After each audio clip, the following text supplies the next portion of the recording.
Hi, fellas. I was muted this whole time. Welcome, everybody. Silverwing, Chief and Arbiter, Mirage, DGC Pictures, Arbiter, Matthew Jones. Hey, I see all of you. I did not do that intentionally, but here we are. We're going to be doing some fun, some cute, some cozy even, or dramatic, depending on what you'd like. Art stuff, you know? The Halo menu. We're going to be chipping away at it. I think what I'm going to do is I'm going to start over. Because it was starting to get to the point where I was getting lost in the weeds a little bit, you know? And I was like, you know what? Let's start over. It'll be fun with you guys. Plus, I have a really cool idea that I wanted to show you, like run by you, you know? Hi, how are you? Switch Boy, I am doing fantastic. How are you doing, buddy? It already looks super good in the thumbnail. Yeah, I'm proud of that one as somebody who has no UI experience. I'm like, it sort of works.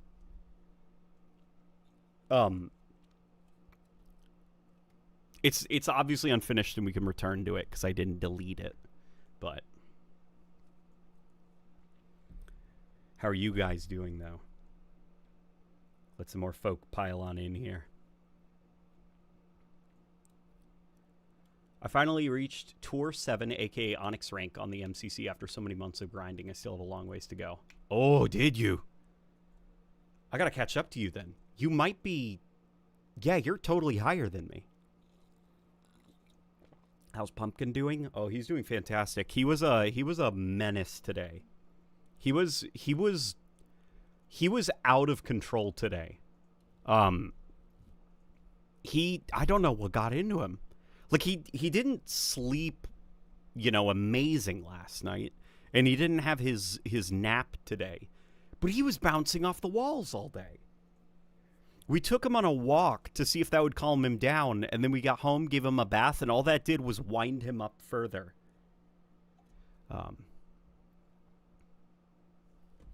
But okay, here, for those of you who are coming in, I'm sure more folk will file on in here. Let's make sure that it is visible. I'm going to attach some of these here, so just so, you know, I can see them. Hey, Late Night, have you seen this website that shows all fonts used in video games? Is that how... Okay, does it really cover all fonts, or is it just like UI fonts? Because I've been on a font chase. Speaking of which, I have been able to narrow down a majority of the fonts used for the ammo counters. I don't know what that is. A typo there. For the original Halo trilogy, the font of the ammo counter on the battle rifle and assault rifle, it's a custom font Bungie did. For Reach, it's... No, it's not... Okay, maybe. I'm still verifying. I think it's a tweaked Agency Gothic, and for Halo 4, it's Army Stencil that they used for that ammo counter. If anybody's curious.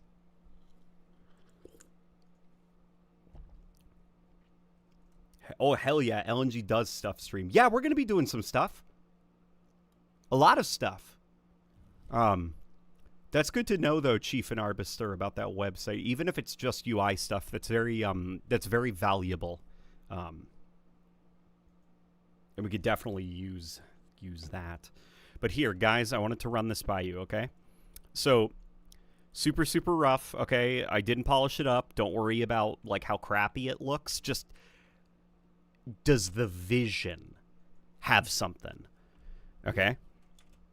So I was thinking, okay, like, there's your main screen. You boot up the game. There you go.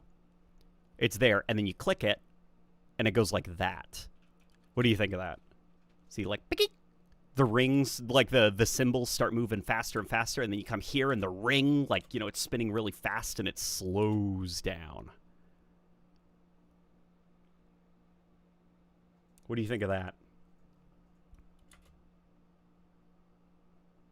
Because I had this, it was inspired by Dead Space. I think it's the Dead Space UI, at least. Where it kind of like moves about and stuff. You guys like that? Okay.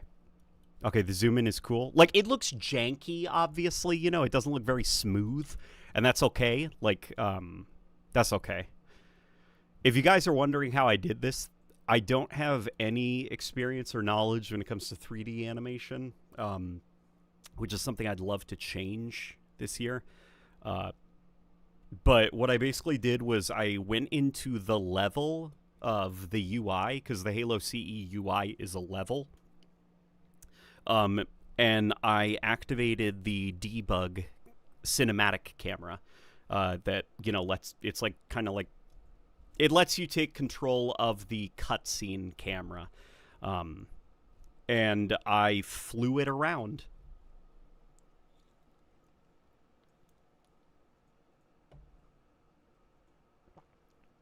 Does the transition have sound? No sound. No sound at all. I literally just slapped this in.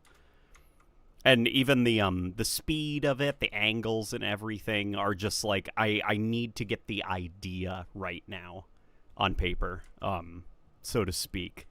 I'll probably go in later and reshoot it to be a little bit smoother. But this was the rough idea. And then this gray box here is essentially where your options would be. LNG, what is the masking tool in video and photo editing? The masking tool is a really useful tool that it basically lets me draw a shape, and then I can have that shape do whatever I want. So that shape could literally be a hole. See, like if I want to go like this, here's a mask, this black. So it's like, oh, the video will only play inside of the mask. Or if I'd like to, I can order that mask. I can order that mask to be inverted so that everything outside of it will play. Well, everything inside is black. You know? And that's essentially what a mask is. Super, super useful tool. Lets me do all sorts of crazy stuff. Also, have you heard Sony is pulling back on their PC plans? I did read that, where they will now never bring single-player games to PC, and the only games we'll be getting from PlayStation are live services. One thing I have noticed from Halo Campaign Evolved, the Magnum kind of feels like the Halo 5 Magnum. Well, the Magnum in Halo Campaign Evolved is, it's using, at least, the animations from the Halo 5 Halo 1 pistol.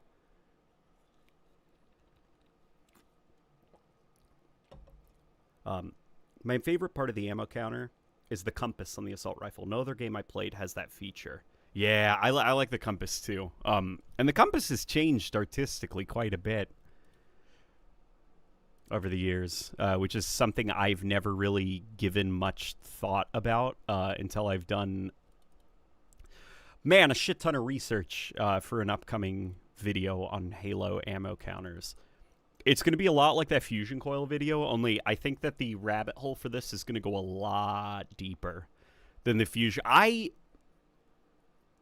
God, like, okay, I like Halo ammo counters. I like ammo counters on the assault rifle. I think they're cool. They're some of my earliest memories. Like, outside of the Halo ring itself, the gun with the numbers on it is one of my earliest memories of Halo. That's the game with the gun that has the numbers on it.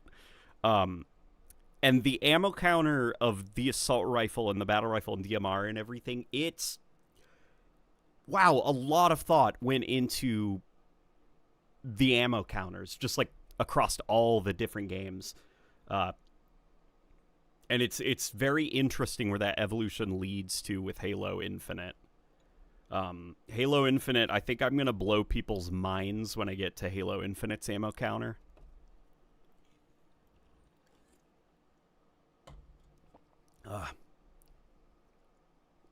Could you implement a slight pan around the mouse like Halo Infinite's menu? What do you mean by that? Do you mean like certain UI elements will kind of like move away from the mouse a little bit?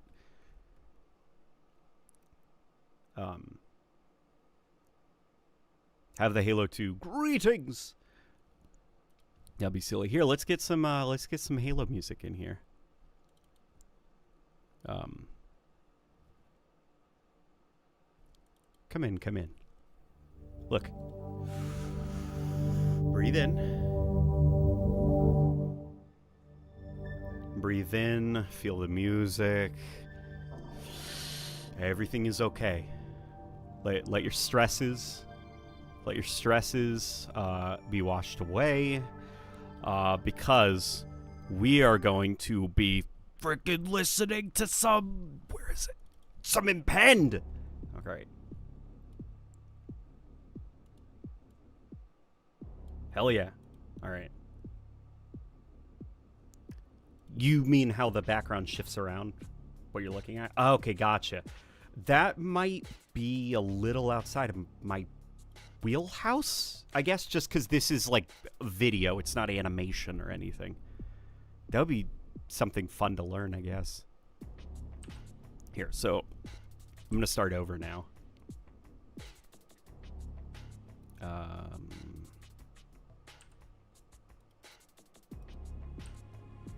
All right.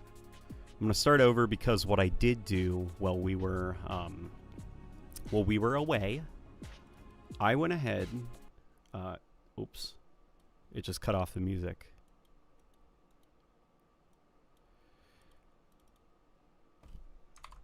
Let me double check something. No, okay.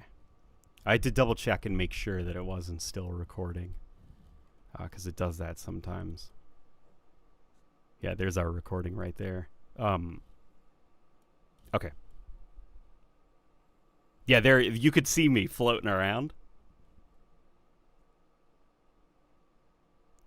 Okay. This is one that's a little bit smoother. Like I feel like it would be easier at this point to just learn 3D animation so that I could do it myself, but here, we're going to put this here. Change sequence settings. This thing right here, this is the audio of the clip, and we don't need it. It's useless. So I'm just deleting that.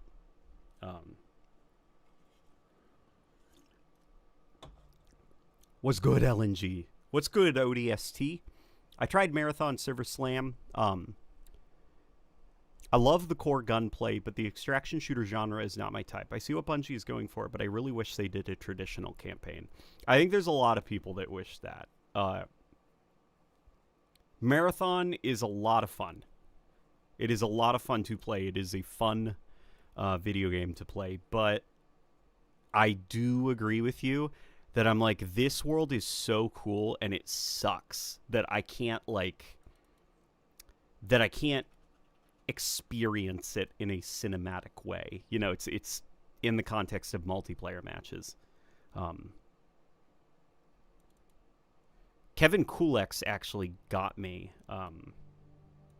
He actually got me a copy. He's the GOAT. He is cool. He is my king.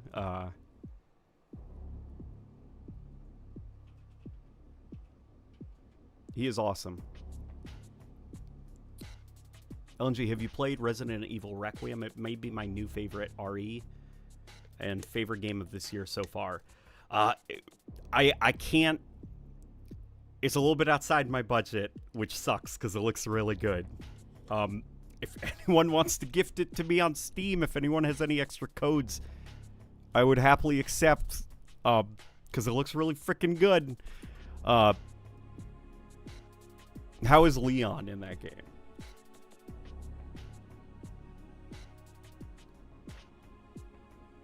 Is 343 still allowed to use the Marathon logo? No.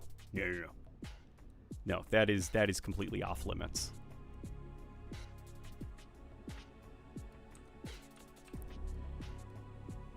That was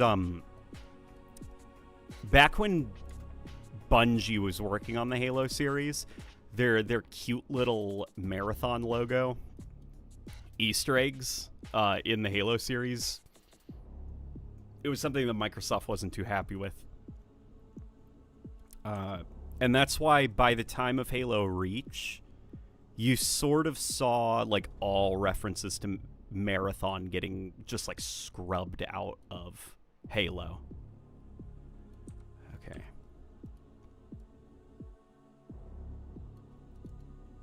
watch this. Let's take the speed duration. Let's up it up by like 4,000%. That might be a little bit too fast, but it's okay. Okay. It's going to look super jerky, but I think I know how to fix it. Okay, that's still too slow. Okay, let's try 9,000. Okay, that might be a little bit too slow.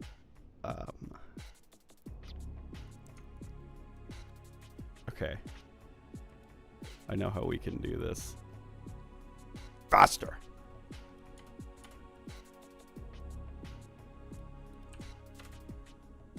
There we go. Yeah, it's a little bit too snappy, but I'll work on the timing a little bit later. Hey, Rocket Baby! Rocket Baby, you've been subscribed for 17 months, buddy! Games like Marathon are games designed to be played with friends or groups. Playing it solo means you're going to have going in really hardcore. I actually like playing it solo. I prefer playing it solo. Not that I don't have fun with friends. It's just because I really like the world of Marathon, and it's a lot easier to take in the world when you're not like goofing off with your buddies, you know?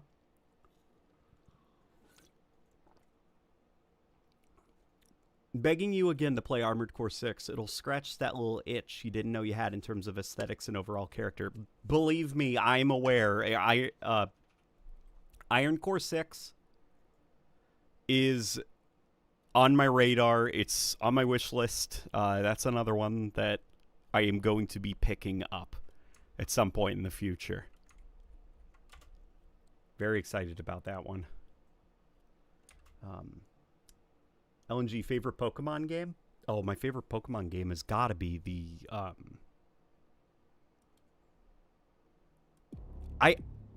My favorite when I was little was... Well, I say little. When I was in middle school was Pokemon Pearl. But apparently that one's not very popular. Like that generation. And they kind of like fixed it a little bit later. But... You know, I haven't played it in forever. I'm going to go with Pokemon Yellow. You know, the one with the Pikachu.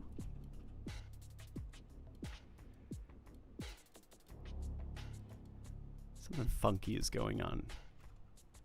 It's probably because I have the speed set to like 100.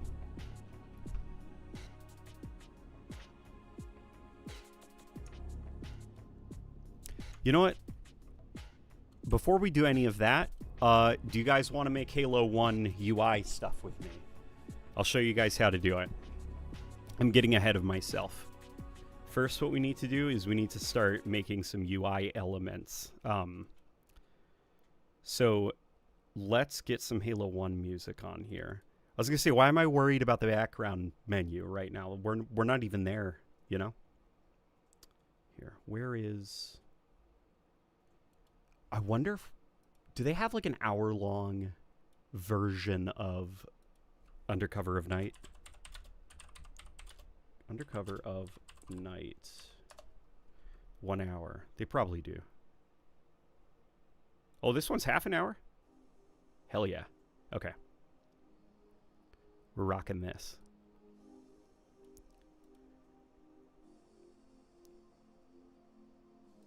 All right, fellas. By the way, I replied to your ammo counter font on Twitter. Is that you? Were you the one that was helping me? Let me double check.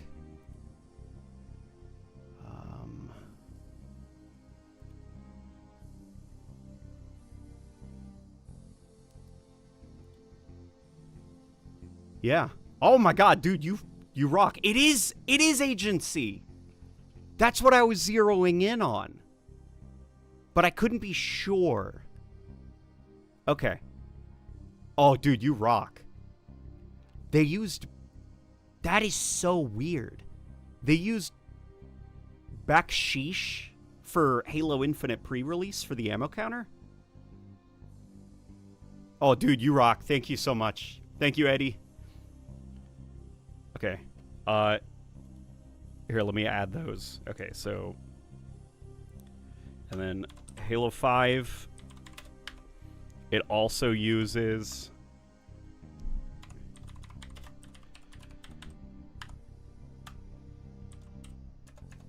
Arami stencil mixed. It does this weird thing, Halo 5, but Halo Infinite is...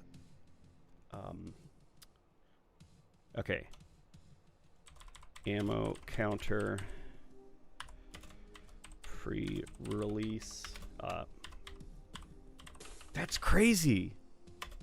That it's backsheesh. I thought it was. Okay, and then for release, it's industry. Okay. Thank you, buddy. You are amazing. You are a lifesaver. Yeah, for reach, it is agency. FB. Okay. Okay, I've got all the ammo counter fonts. That font was used in the UI too for the headings. Good, good. Okay. Okay, I've got a crazy question then. This one is going to be tough for you. Because it involves a very, very, very low resolution. Maybe I have it. Hang on. Let's see. Is this the English manual? It is. Okay, Halo Combat Evolved instruction booklet.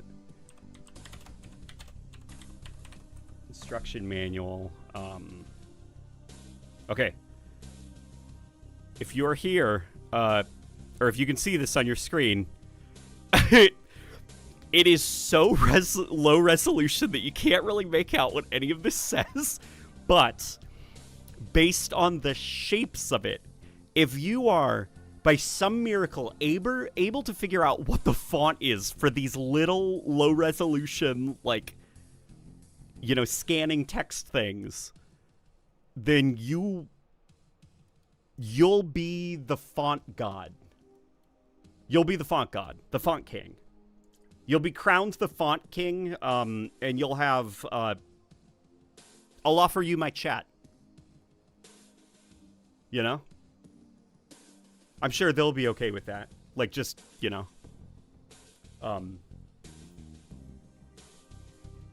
Payment to the font king. I offer you my chat if you can somehow figure out what that font is. Okay. Will you talk about how the Halo 5 ammo counter changes color depending on the environment? It does not change color depending on the environment. It is a strange filter that is in one Halo 5 level. It's in blue team. For some reason, it's green until you get below, until you take that elevator down and it changes back to the cyan. What's really odd is Halo 5's ammo counter, the pre-release ammo counter, the one from the beta, they just straight up used the same type as Halo 4, but they changed it for the final release.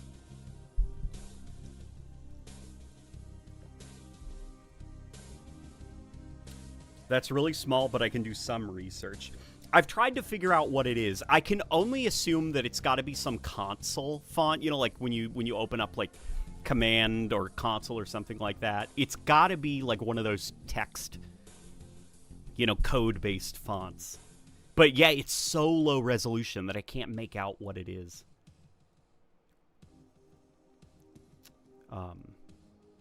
Yeah, I'm amassing a master list of Halo design stuff, because I want to, you know, I just want to have all this stuff on hand for me.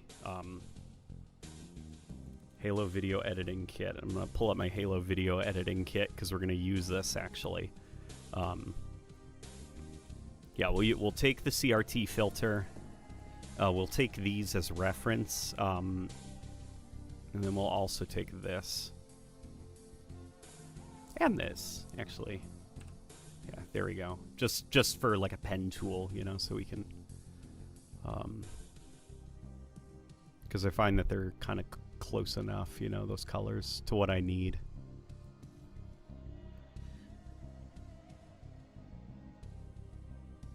Am I the only one bothered by the fact that the UI for Campaign Evolved is green instead of blue? It's weird.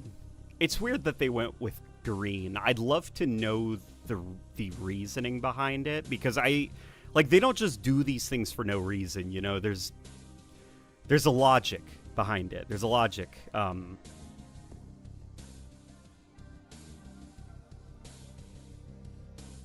You can just loop videos by right-clicking and pressing loop. I know how to loop videos. Don't worry, I'm not that helpless. The big glowing ammo counter never made sense in Halo 5. How would any stealth missions work? It's a bright screen that gives off light. Well, that's a criticism we'd have to extend to the entire series, because Master Chief's armor has lights on them that are constantly glowing. In Halo 3, all the UNSC weapons have little green bits and glowing green or glowing red bits and bobs and buttons on them. It's like the Sam Fisher logic, if you guys don't know what I mean. In the stealth game series Splinter Cell, you know, there's this heavy focus on shadows and darkness, at least like the good early Splinter Cells before, you know, Ubisoft turned them into trashy action games. There was a heavy emphasis on pitch blackness, on darkness, on shadow, and your night vision goggles, even if you don't have them equipped, when you have them flipped up, the green glow is always visible, even in pitch blackness. You could see just the bright green glow, and they basically said, like, don't worry about it. Nobody in the universe can see it. It's invisible to everyone but you, the gamer. If you're going for CE vibes, you can't use the blue filter. I disagree with you. And I'm going to show you why I disagree with you. I have visual proof. Bam! How do you like them apples?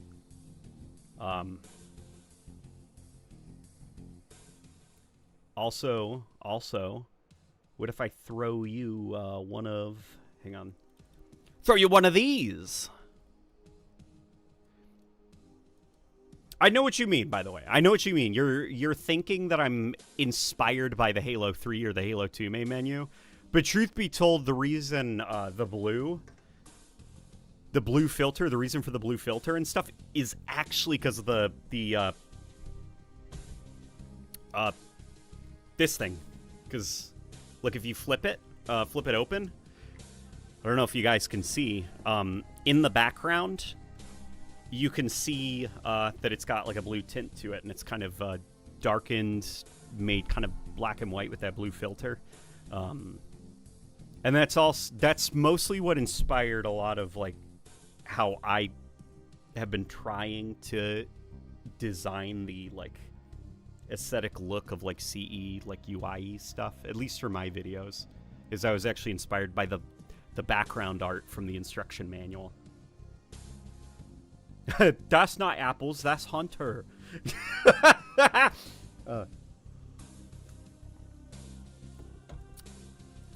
Yeah, don't worry. I'm not just doing the, hey, look, let's make it look like Halo 2 or Halo 3. I wasn't thinking about those games. I was thinking about the Halo Combat Evolved instruction manual. Because, truth be told, Halo 1's UI is sort of, well, I mean, it's very minimal. You know, it's very minimalist, kind of. Not in like a modern minimalism, but that's kind of what it looks like, you know? So you have to like, okay, we got to punch this up a little bit. We got to make it a little bit more exciting.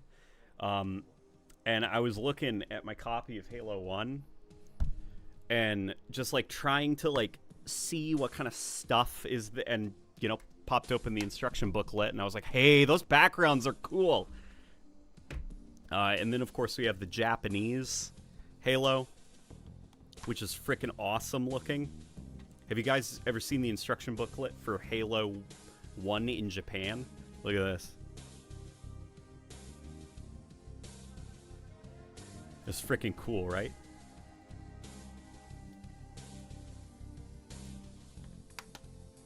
Yeah, so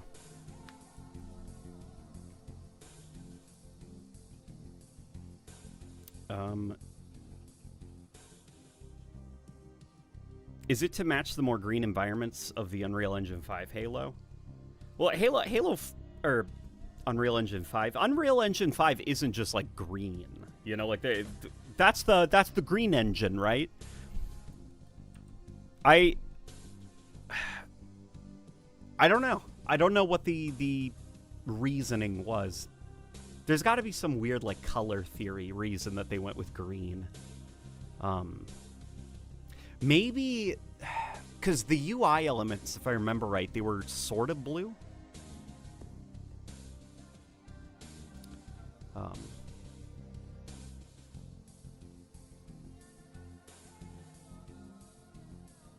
Anyway. Okay, so here's some cool stuff that we're going to do right now. Okay, there are these little lines of code that are being done, so we can do those a little bit later. What I'm thinking right now is let's make the main list of game modes, like that box, or let's try to establish kind of like a language, I guess, that we're going to use. So option 1 is that we're going to make it 1-to-1 like Halo 1. No pun intended. I think that's a little bit boring, because that would just be us like copy and pasting it.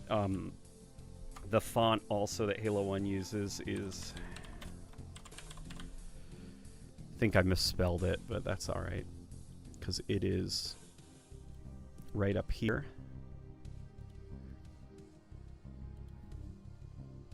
This is the Halo 1 font for stuff. Watch, we can like throw it in here, and it'll probably start tingling, you know, tingling the nostalgia center of your brain a little bit. Like, we're definitely gonna have to use handle Gothic, you know.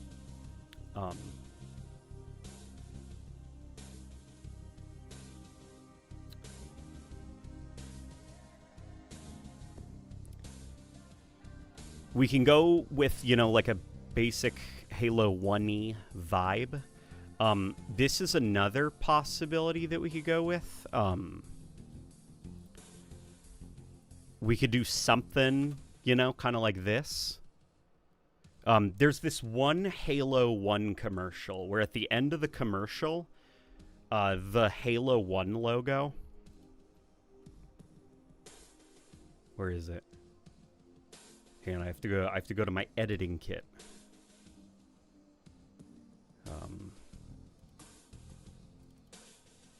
Graphics, Halo CE.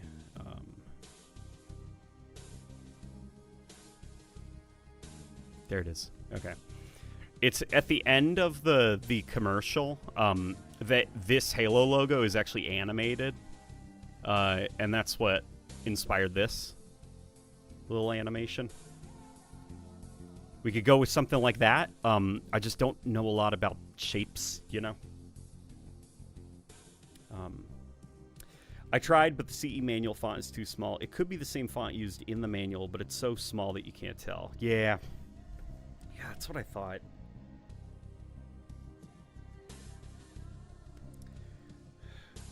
There's got to be one of those little, like, you know, scanny, like, data things has got to be close enough to the screen somewhere on one of these pages where you can actually tell what it is. Anyways,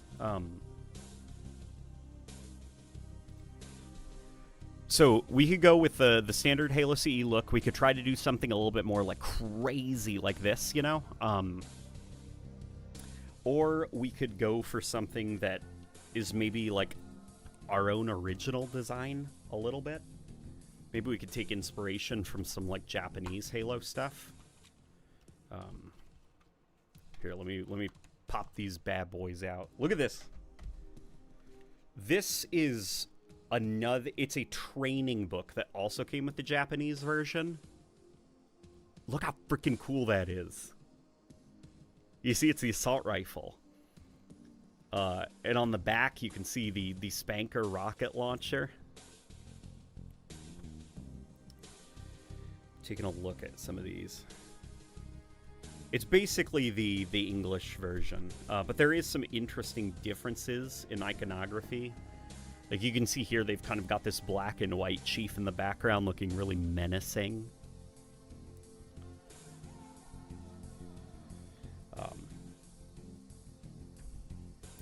You know what we could do?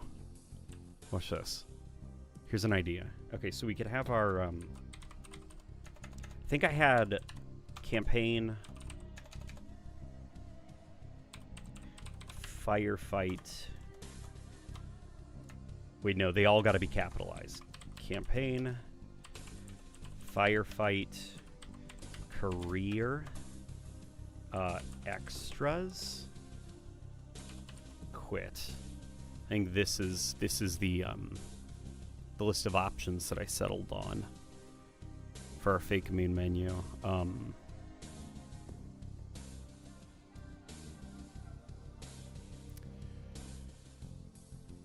We could do something where it's like... What I'm thinking is everything that you select is kind of like... So do you see the way, like, the buttons on the controller?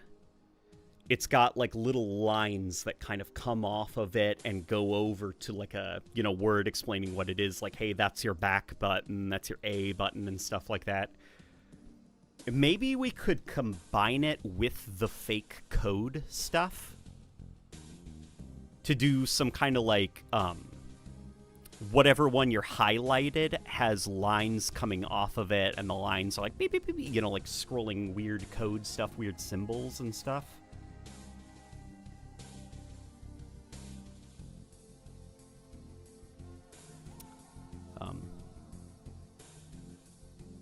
Maybe you could at David Candlin. He did the UI and graphics for Bungie back then. Oh yeah, I could message David Candlin. Yeah, he when he joined Bungie, he was just doing stuff for Bungie's website, bungie.com, and they needed a main menu badly, and he had, like, no UI experience. But he was the only guy who was close enough to the job.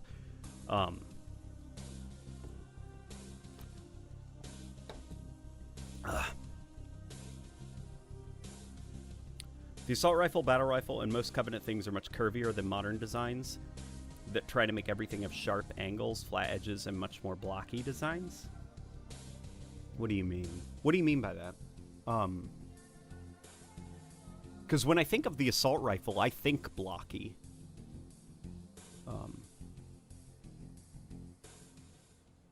I'm sure he knows. He probably does know, maybe. Okay. So what I'm thinking,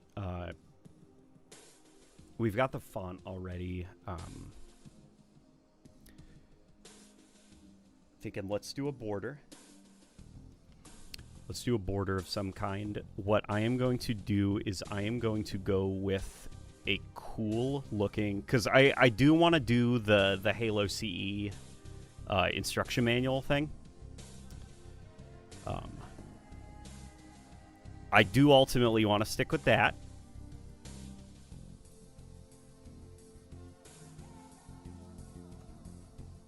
But I do want to add a little bit of gold to it.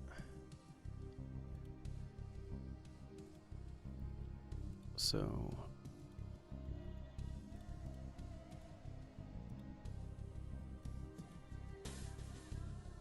something like that. What do you think? It's a little bit chunky looking. Don't worry, we'll iron out the details, but what does this give? Does this give cool? And we'll add some Halo-y elements to it, like some extra details and flares to it and stuff. A while ago, in my Magnum video, I did this graphic to explain the Halo 1 pistols roll in the sandbox, and I used like gold for the colors, or for the most, you know, the title. And even though that's not like a Halo 1 thing, you know, Halo 1's UI doesn't use gold, I was like, shit, that actually kind of works. It doesn't look too out of place in Halo, you know? Halo 1, that is. So I've been looking for an excuse to shove some gold into some Halo 1 UI type project. Okay, so I'm looking at the Halo CE manual. It's got some cool stuff in here, actually. Like, here, let me show you. Like, just looking at it briefly, every now and then... hang on. What we can use is like a boxy shape.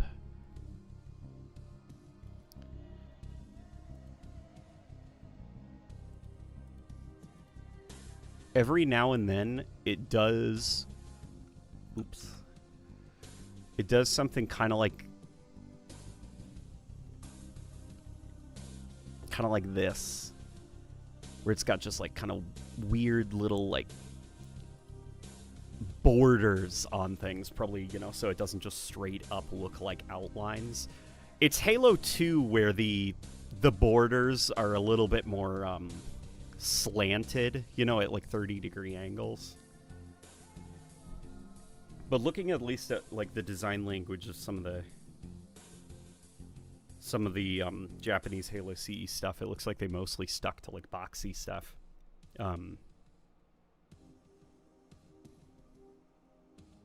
Maybe make mode icons look like blueprints as you're about to make the mode from a blueprint. Do you mean have, like, an icon floating next to each mode? I think that would look a little bit too busy, to be honest. Not that it's a bad idea.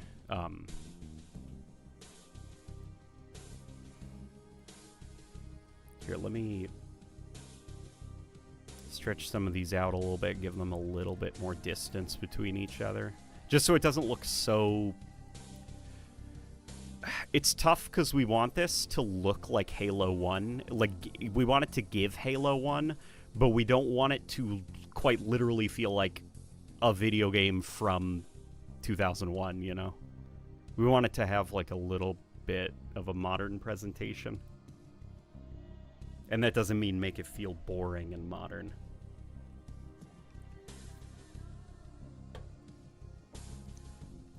Now that I'm in my 30s, I feel myself getting more steeped into Y2K stuff. It feels so far away. Yeah, it is cool, isn't it? It feels like, technology was very fun. That's the best way that I can describe it. Like, stuff was fun, back then. And it feels like a lot of modern technology is not very fun. It's not aiming to be fun. It wants to kind of like have, you know, like a... You know, it wants to, like... wants to take itself a little bit seriously. It wants to kind of feel like a tool, like a device in your life, rather than like a fun toy.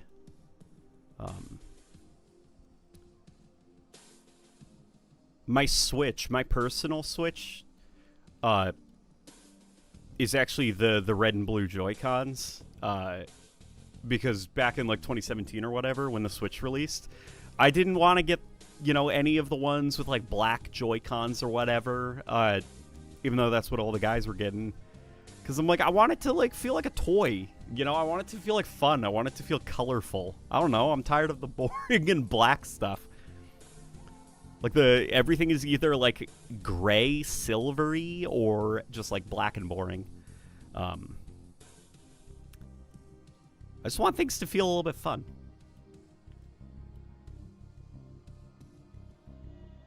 They did stuff for the coolness factor. Well, here's the thing.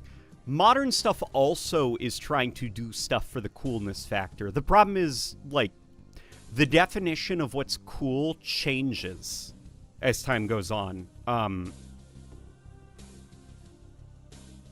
And stuff that used to be cool ceases to be cool. And there was a time when Y2K stuff stopped being cool, and that's why they pivoted away from that and started doing other things. It's the way that, like, fashion and trends, and it's just the way things go, you know? Things fall out of fashion.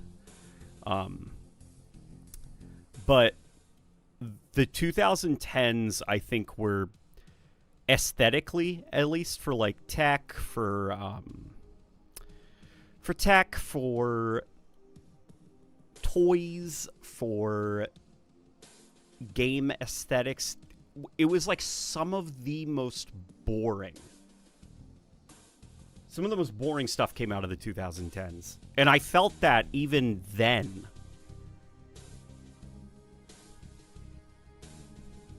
I couldn't articulate it because I didn't understand, you know? Like, I understood that stuff from the early 2000s was like, yeah, that stuff's old now.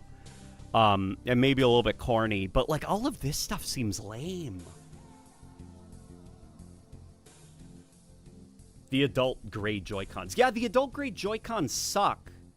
Like, I'm sorry, is this an Xbox, or is, like, a modern Xbox, or is this supposed to be a Nintendo console? Like, I want this shit to feel like a toy. Like, I'm buying a Nintendo console as an adult because I liked it when I was a kid, and I want that vibe to stay, even into my adulthood. I don't want Nintendo to grow up with me, you know?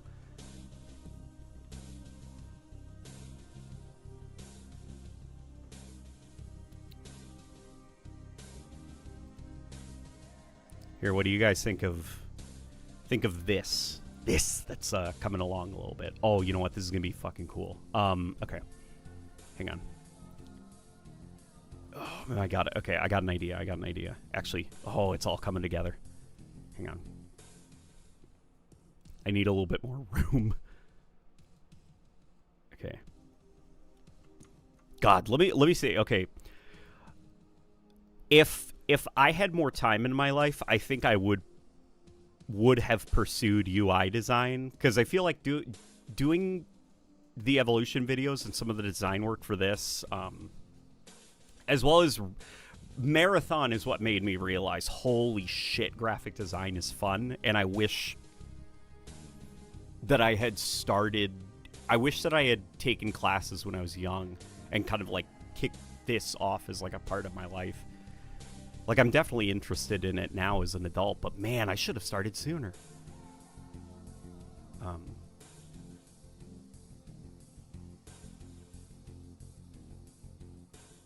Maybe you should... Oh, wait. I already read that.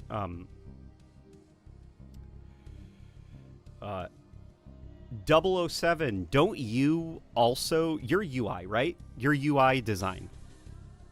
I think I saw that on your Twitter profile. Hang on. I'm taking this off.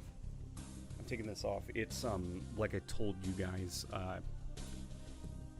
I feel sort of like a cat, you know, when a cat, they put the towel thing around the cat's head. When my ears are covered, I feel discombobulated when it comes to speaking. I think it's because, like I can hear my voice projecting outward but muffled, and for some reason that messes with me and it makes it really hard to think. Like, right now my head is clearing up. You dig that sleek shit for real? Corpos think the cool thing now is AI slop. I don't think corpos think that AI slop is the cool shit. Sometimes I think they don't even know what the cool shit is.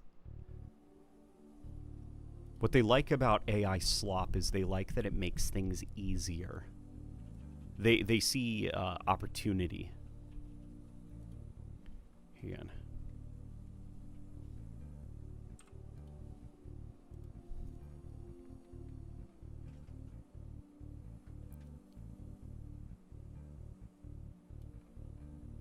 Crap.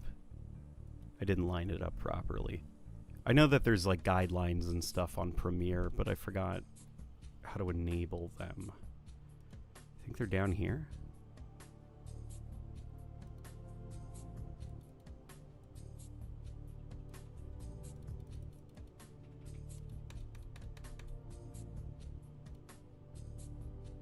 Okay, if anybody's watching that knows... Oh, wait, here we go.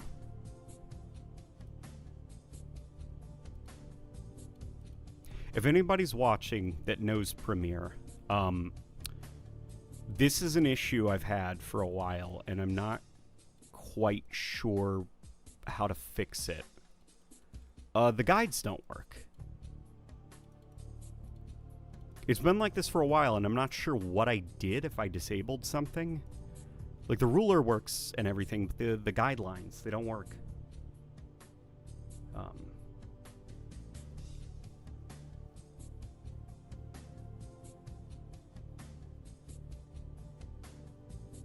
LNG is a cat, confirmed. Look at the Halo 3 Needler and compare it to the Infinite Needler. It doesn't have the round edges and has a more aggressive and violent-looking needles. Is that true? Is that like the recent chatter? The recent controversy?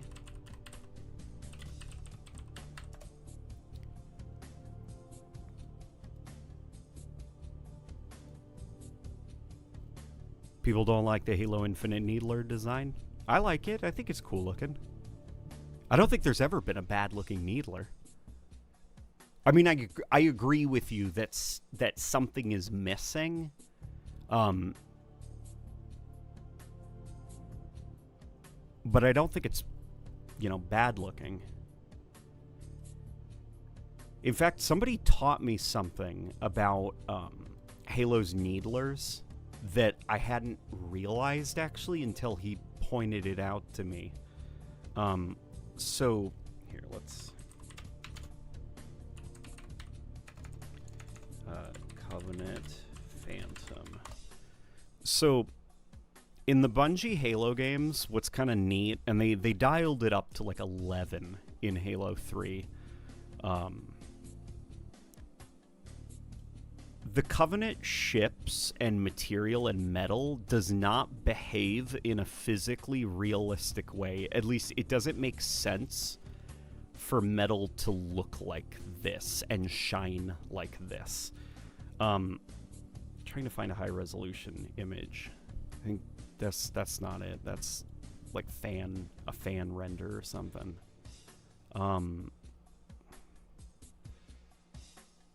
Where is it? No. I feel like I was just on a high resolution image.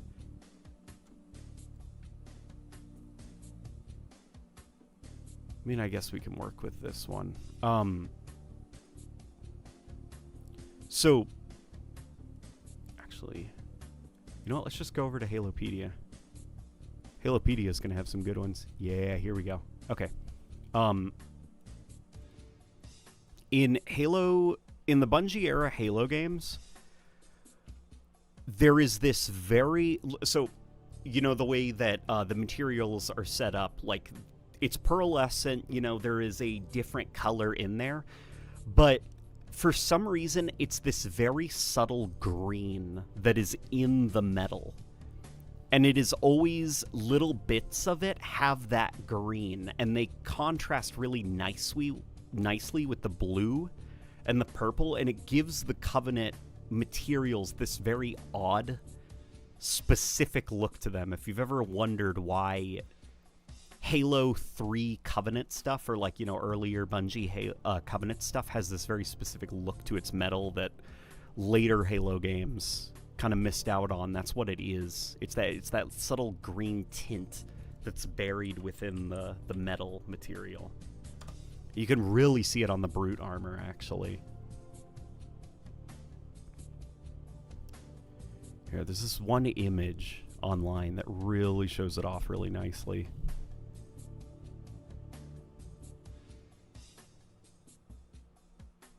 I mean, that guy is just straight up green, so ignore that. Dang. I'll have to find it later. It was like a good example showing that like the Brute's armor, different parts of it were tinted green for seemingly no reason.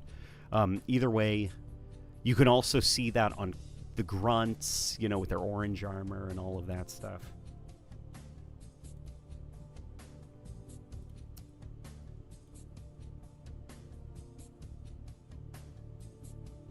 Definitely see it on the Allied Phantoms in Halo 3. Yeah, well, those are just straight up green, okay? So...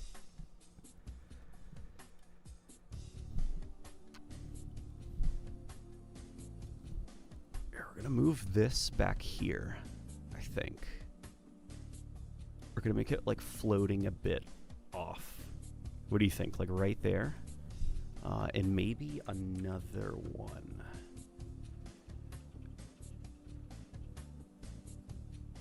Only this one, what I'm thinking is let's make it a little bit shorter. So hang on, 74.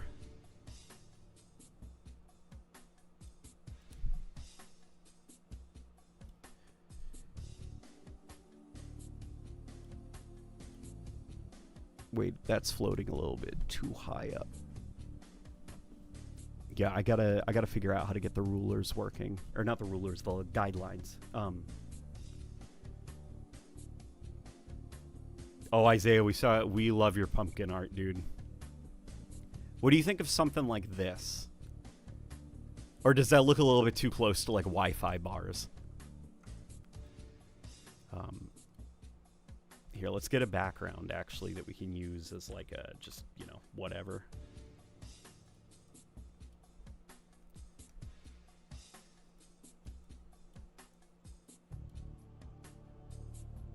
Here, we can use this just to, you know, gauge how it's going to look on the background. And then we can blend it a little bit.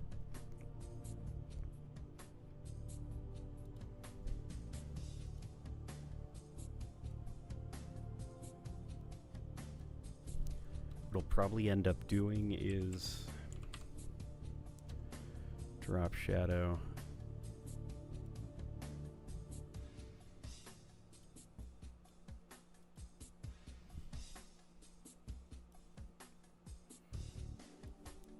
And then let's make the drop shadow like that so that it looks like it is a very subtle glow.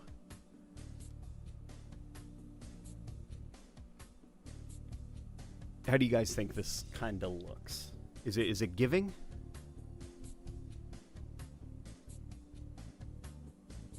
Or does the yellow not work for Halo 1?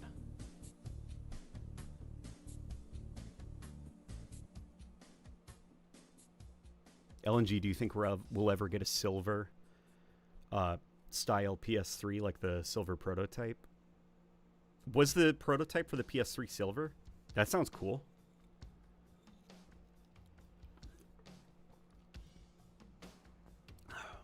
That's on the top of the Banshee too. Oh my god, I should have showed the Banshee. Guys, I'm not crazy. Watch this. Watch this.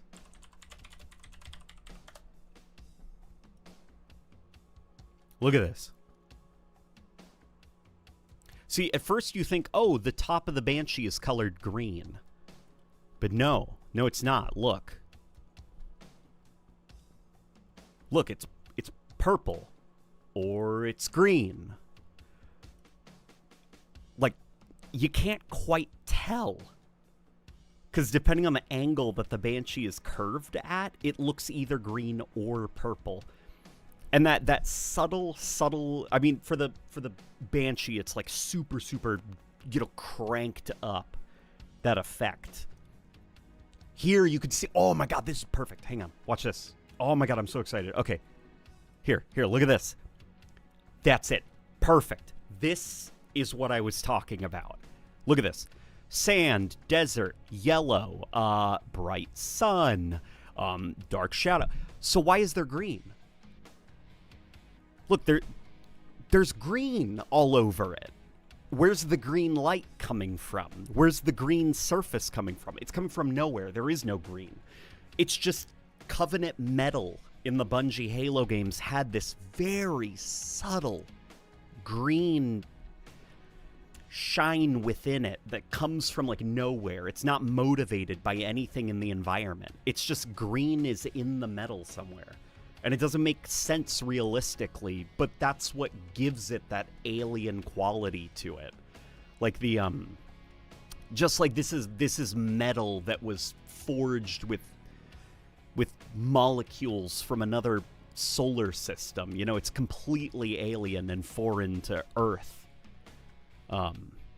You know, but it's shaded kind of like metal, you know, should look. But it's got some, like, otherworldly properties to it. And it's what gives, like, Covenant stuff that very weird alien feel. And what's sad is that Halo Infinite, Needler. You know, going forward, 343 probably didn't know that. So, you know, no matter what they do with, like, you know, trying to, like, make the materials a little bit different, make them feel a little bit different, you know, a little bit more realistic, like, add some alien-y bits and bobs to it, it looks a little bit too close to home. It looks a little bit too much like something you could make with nearby resources, you know? Somebody's got to tell 343 or Halo Studios or whatever, guys, you got to put more green in your alien materials. So we can even see with, like, you know? It's why, as much as I love the look of the elites for Halo Infinite. Like, these guys look so goddamn cool. It does look like Mjolnir armor they're wearing. Like, it does. It doesn't look alien, you know? It looks like Master Chief, like a Spartan. And it's because it's very similar. They've just got shinier, like, you know, shinier armor. And I think if they were to add kind of like that very subtle green pearlescence in there, it would give their materials more of an alien quality to it.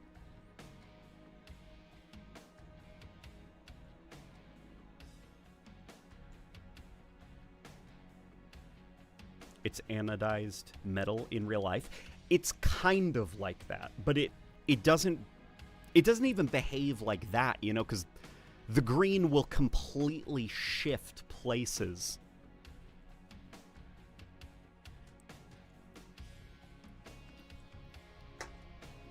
Yeah. Oh my god. I was carrying this around, this baggage, like this knowledge, and I needed to offload it on somebody.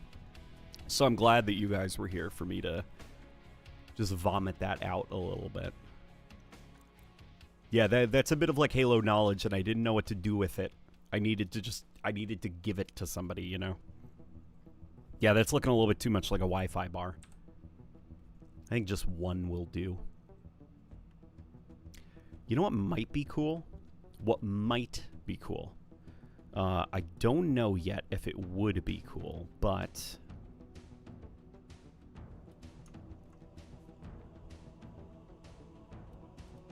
Here, let's take this,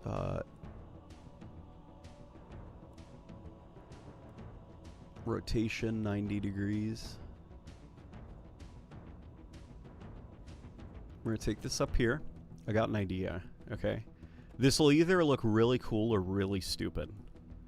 And if it's very stupid, that's okay. Okay. We're going to put you right over there. And then we are going to...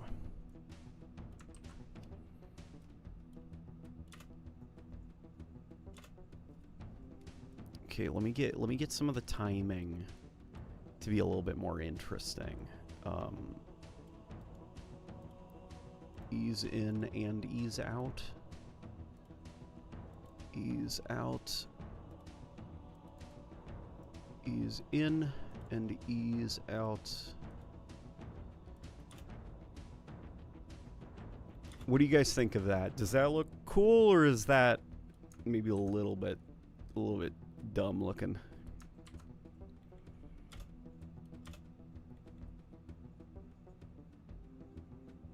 If we have like some animated elements.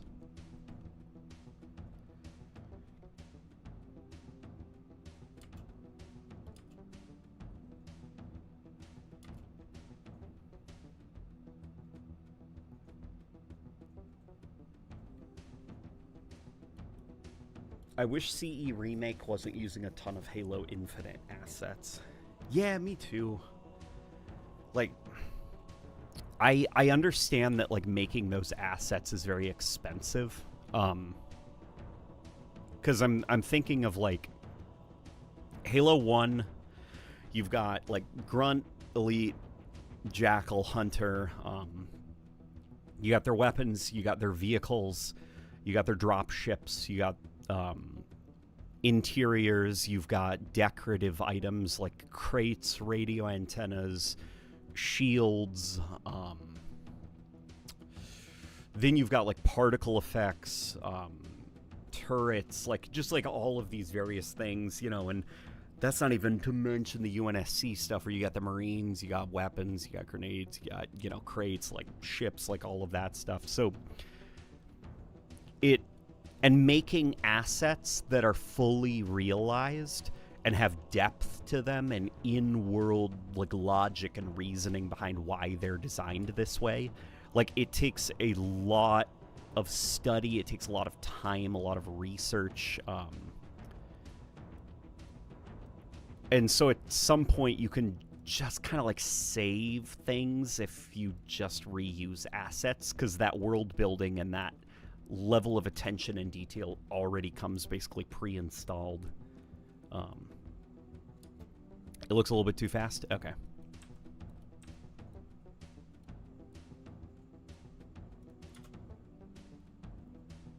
Like that?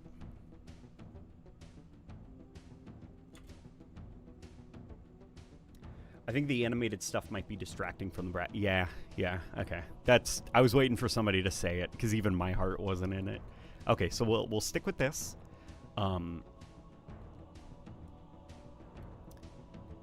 What do you guys think of the gold? The longer I look at it, the less I'm sold on it. Would it feel better, the gold, if maybe it was darker? Like maybe less of like a bright.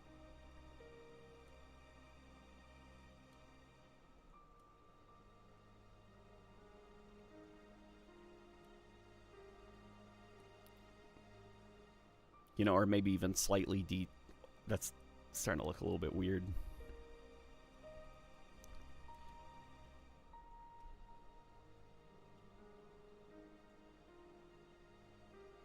Well, look who's back on Adobe. Look, DaVinci. I'm back on Adobe, okay? DaVinci can suck it. No, DaVinci is cool, but god damn, dude, it takes way too long to do simple stuff. Like, way too long. Let's go, instead of gold, do like an aqua.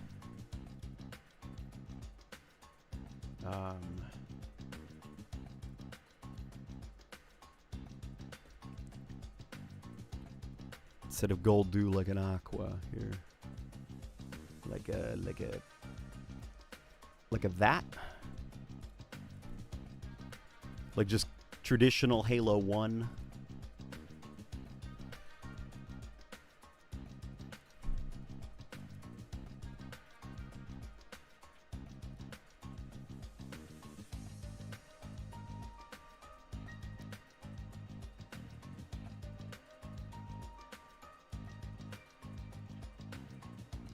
Where is that initial line?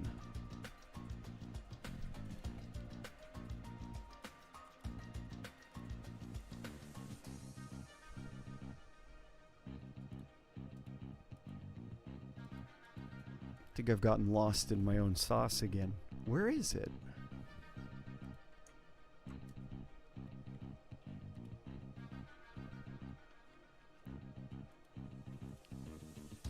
Is it here?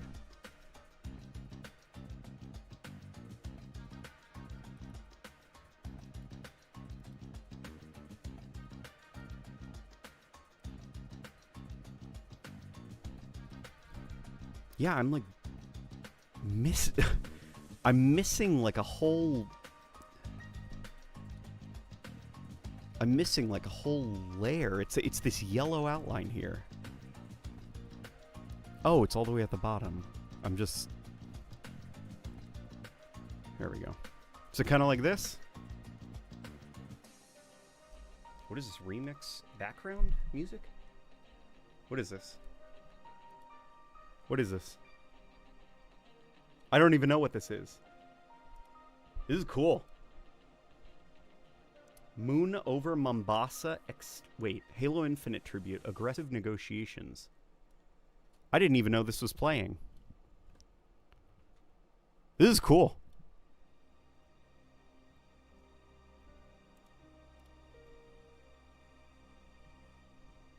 I clearly watched this a while ago.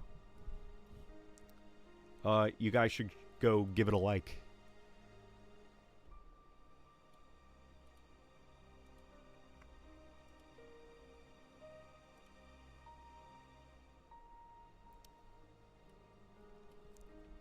Okay, yeah, we might have to just stick with that. The blue, it looks a little bit better. Also, the glow, I am going to tone down that glow, like, considerably.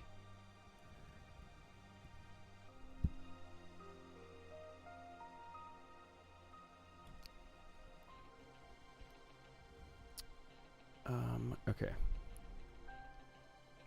Now I'm not even sold on just, like, the outlines and the borders and stuff.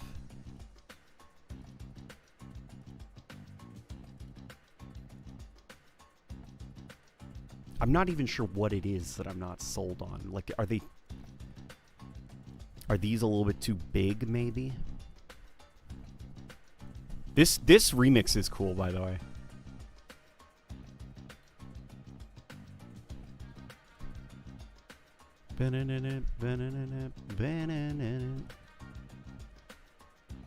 There, that's a little bit better.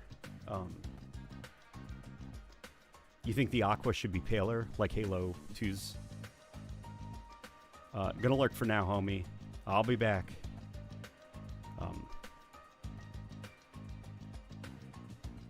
Well, the problem is we wanna stick with like a Halo 1 type look. But now even I'm starting to get lost. It's like the longer I look at it, the less happy I am with it. I mean, it is also difficult to work and talk because my mind starts to wander and I start to lose track of stuff that I'm doing here. We're gonna add a subtle.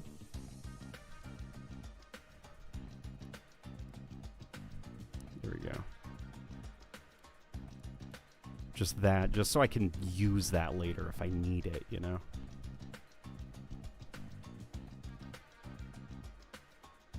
This remix is crazy. Like, do you guys hear this? This is crazy.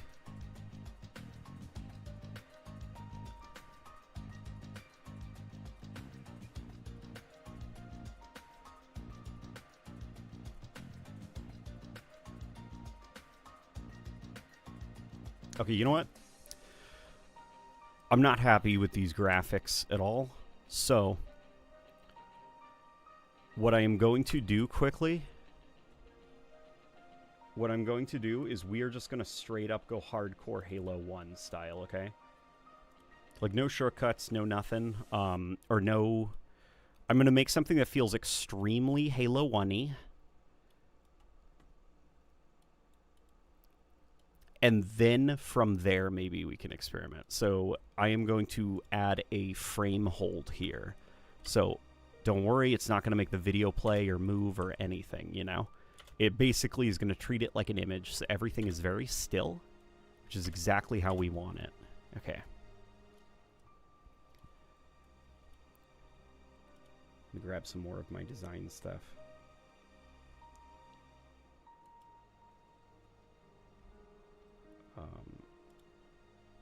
Desktop, Halo Video Editing Kit, Graphics, Halo CE. Yeah, this alert box. I like this alert box a lot. Okay. But what I do not need is the bottom of it. I basically just need that. And I'm going to combine these. Very, very clumsily, very roughly, but it's okay. It'll all work out just fine.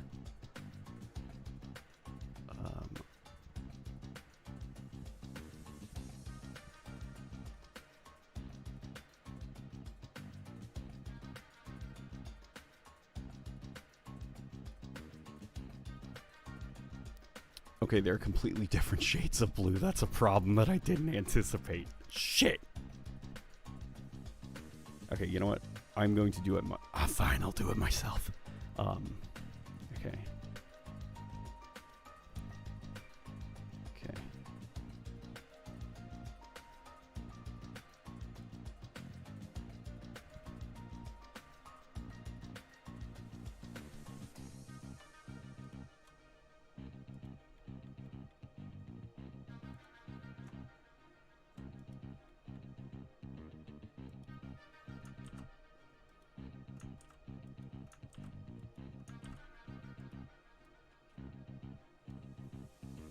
There we go. Okay, let me get rid of that fill just so I can see what we're working with.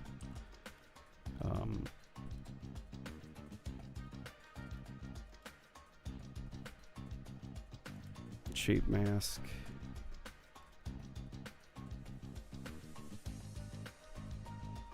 Yeah, those boxes are hardcore Halo CE, right? I know it ain't Halo, but maybe look at the original Marathon game menus for ideas. Oh, well, those are very simple. The new Marathon, weirdly enough, gives me some Halo CE vibes. I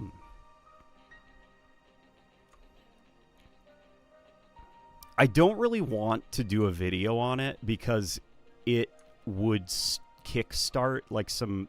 If I were to do a video on it, I would have to word it very tastefully because I don't like Halo arguments anymore. Like I'm bored by them. I'm tired of Halo fans hating the series that they love. You know, I'd rather they like the series they love and not like, you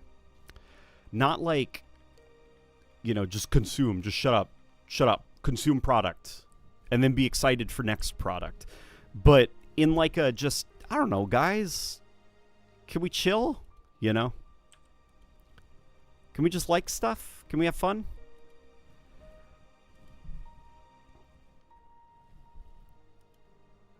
The new Marathon, it's giving me Halo 1 vibes. And like just Halo AI vibes in a way that I haven't personally felt from the Halo franchise in a very long time. In Marathon, your buddy, when you start the game, who like helps you acclimate to the world of Marathon, helps you decide which contracts to take and stuff like that. It's an AI that is female, that's name is Oni, and it feels like Halo 1 Cortana. In a way that's like very hard to explain. Maybe I can show you actually. Would you guys like to see? For those of you who haven't seen. Here.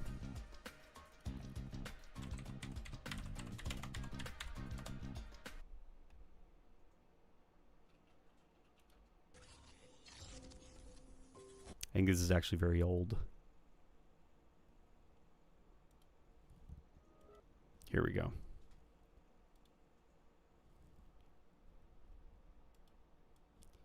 This feels like Halo 1 Cortana to me.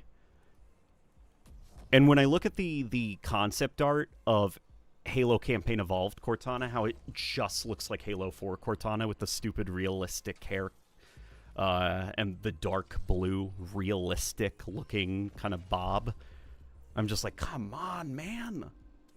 She's supposed to be a computer.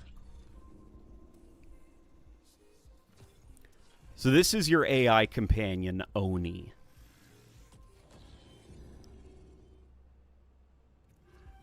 Welcome home, runner.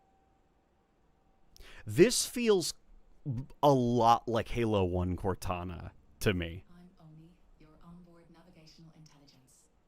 Your consciousness and my neural program. Does anybody else get that vibe? Think of me as a friend, one we don't yet remember. You may still be experiencing Recon is also a baddie in Marathon. Dude, they look like dolls. Like, they've got, like, plastic bodies. What do you mean?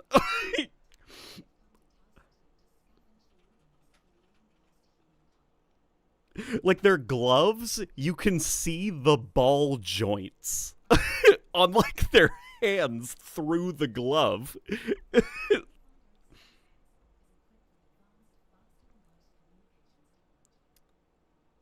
Leon is my goat. Chris or Leon? Oh, it's got to be Leon for me. I could not care less about Chris. Yeah, the face shape is kind of similar to Halo CE Cortana. Well, it's not just the face shape. It isn't just the face shape. It's everything about it. It's the colors. It's the distortions on the face. It's the glow of the eyes. It's the way the hair looks like the internals of a computer and stuff. Like, this just feels like Halo 1 Cortana to me. Because ever since Halo 1, it's there, like, a little bit, I mean, in, like, Halo Reach and some parts of Halo 3, you know, and Halo 2. But Halo 1 especially, like, Cortana was very much, like, computery. Like, she looked like the spirit of a computer, if that makes sense. You know, like, just everything looked very abstract and almost like a motherboard come to life. And with Halo 4, when they just straight up made her look like a real human person that is transparent and holographic, you know, with, like, dark, realistic hair and stuff like that, it got away from, like, the feeling of, like, you know, artificiality of, like, this is like a construct, like a hyper intelligent artificial construct. It got away from that vibe, and I don't want to say damage, because that's not the right term. It's just the change that Halo 4's take on Cortana did to the franchise permanently changed how AIs are depicted in the series in a way that I don't like. I prefer that more Bungie style where AI feel very, very much, they feel more computery than they do human, you know? The head is a baddie. Head baddie. And I love that the, if you back up, in Oni's introduction video, there's her, like, her processing, I don't know what you call it, her processing center. And you can see, like, all these, like, RAMs or, you know, like, just towers, you know, for computing stuff. And they've all got these cables and strands running from them, and it's all her hair. Which I think is cool. Every single individual strand of her hair is connected to, like, a stick of RAM or something like that, because that's how much processing power is required to give her intelligence. It's just cool. Like, Oni is cool looking. And then there's this other one. Yeah, Nucloric. It's a new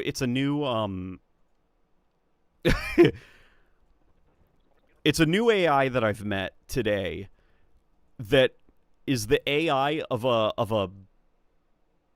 nutrition company called Nucloric.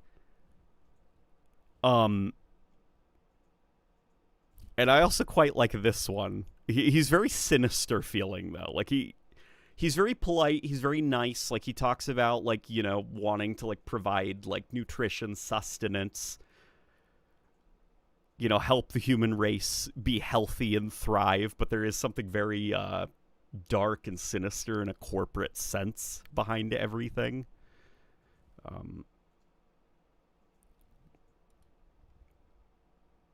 The Nucloric AI. Yeah, essentially everywhere.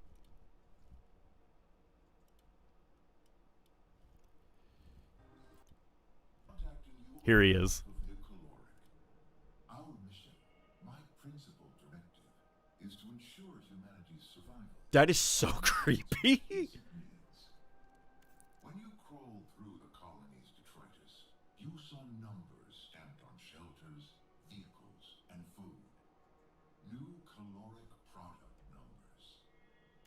Soylent Green vibes. It does give that, doesn't it? The setback to human survival is profound.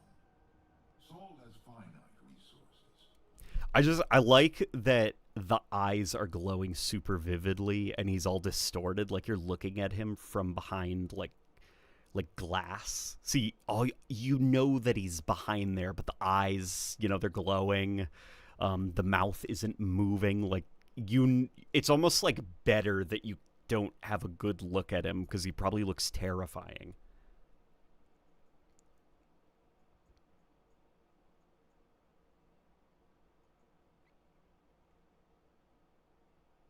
It's a nice touch that there's glass separating and distorting them from the user. Very thematic.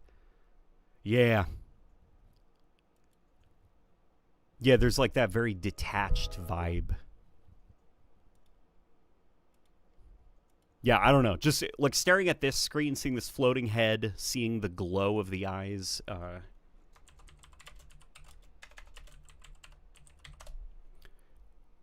It reminded me a hell of a lot of Halo CE's Cortana. Look at the scrolling lines of code and stuff. Look at the hair, the way the hair is all spiky. Like, you totally know that if Bungie could do it again, they would have made them look more like... They would have made her look more like the Marathon AIs.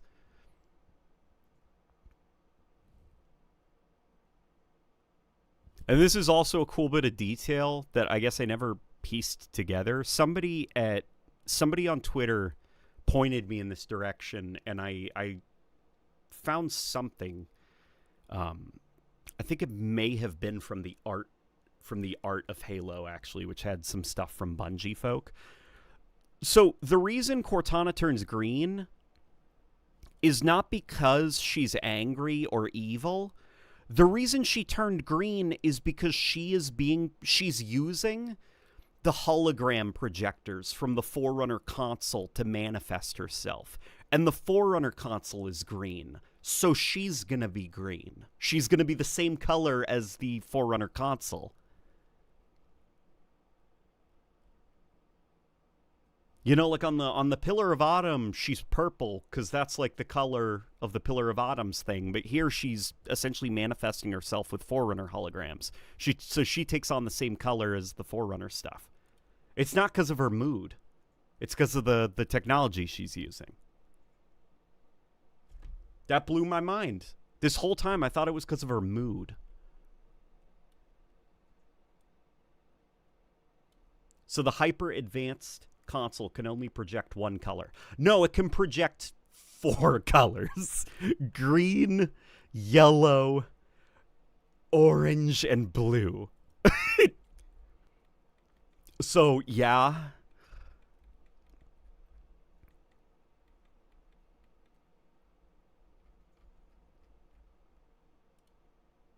Yeah, but that blew my mind as well. My mind is like it can sometimes be very stressful and annoying being me.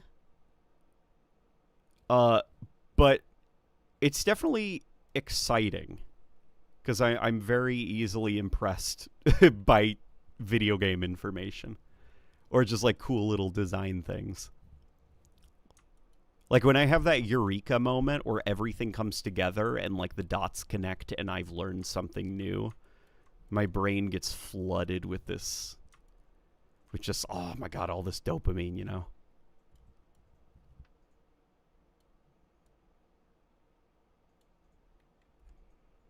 Man, there's probably such a faster way to do this that I just, like, I don't know yet.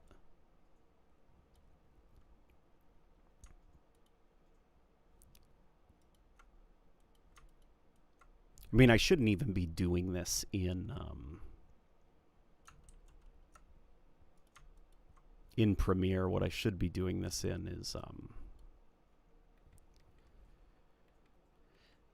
is Illustrator.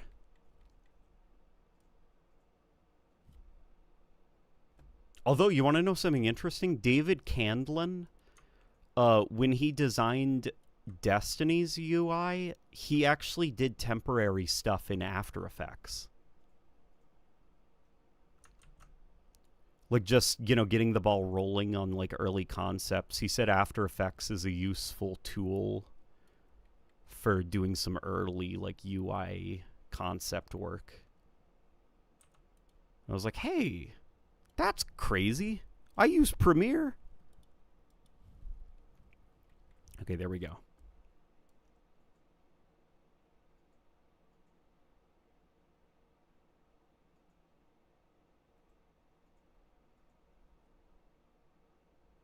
I'm already seeing people say Marathon is a flop and it's Concord 3.0. Well, I would not say that, because Concord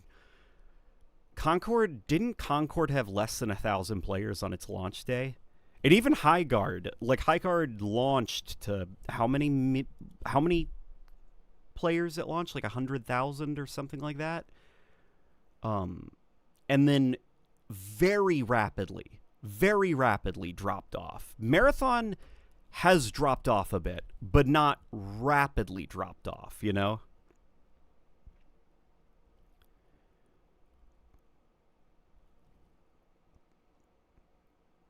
Marathon wasn't able to achieve over 100,000 players on its launch, which sucks. You know, sucks for Marathon. It sucks for the new Bungie shooter. But it does seem like it is somewhat stabilized around this like 30,000, 40,000 player count. At least for now. And if the people that like Marathon stick with it, and Bungie keeps improving on it, and they figure out pain points that prevent, you know, other folk from getting into Marathon, and they're able to address them, like, it's, you know, it's good.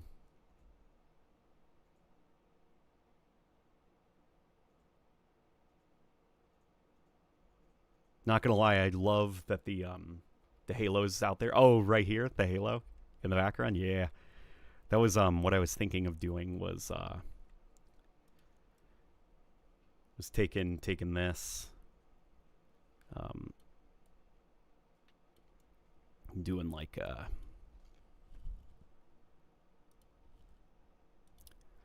doing something like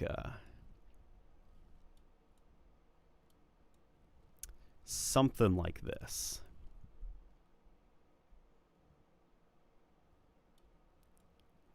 And having like the Halo logo,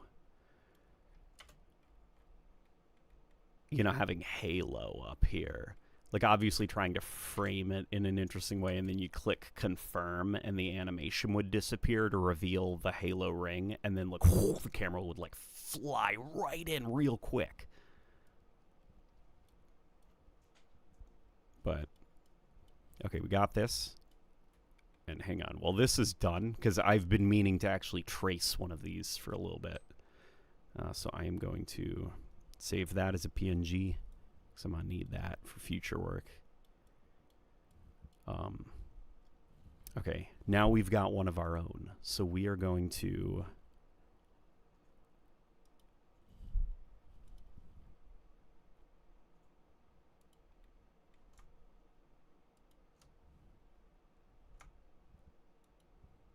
There we go. We got a separating line right there. Can maybe, you know, move it down here, methinks. It's back up to 65, 70,000. For the most part, I'd guesstimate somewhere in the ballpark of 150,000 across all platforms. You think that it's lower on both PlayStation 5 and Xbox than on Steam? Or do you guess, like, Xbox probably has the lowest player count and PlayStation is making up for that slack? I'd guess probably, like, the player count has to at least be around a couple 100,000. Because concurrent players does not equal this is how many people are playing Halo or Marathon, you know? Like, somebody will log off, another person will log on, and you wouldn't notice because the player count hasn't changed. Like, that's how, like, you know, people saw Highguard had, like, something like 2 million people tried High Guard, even though it's like, what are you talking about? The Steam charts. And it's like, yeah, because like some people leave, other people log on.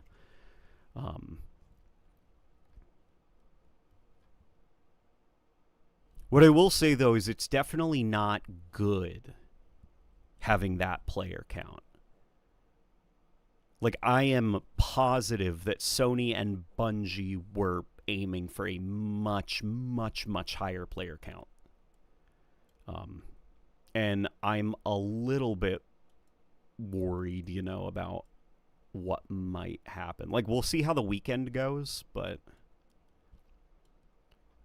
I was thinking about it today while I was playing Marathon. I was trying to think, like, why is this not like Destiny 2 or Destiny 1?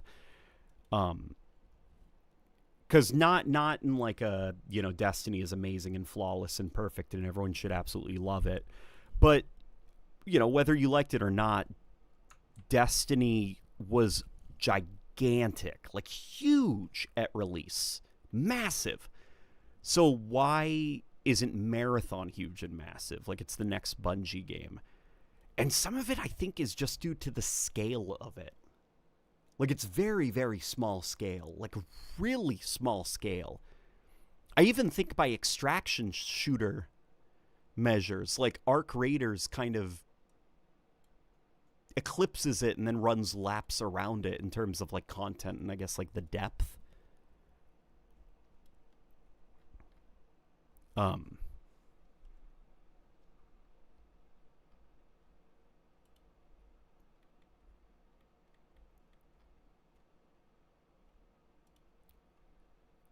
Watch this.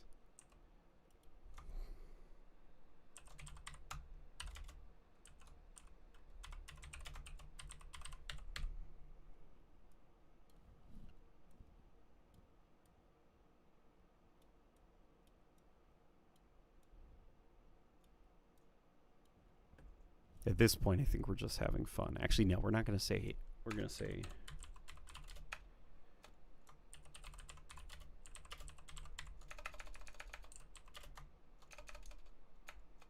Just say welcome.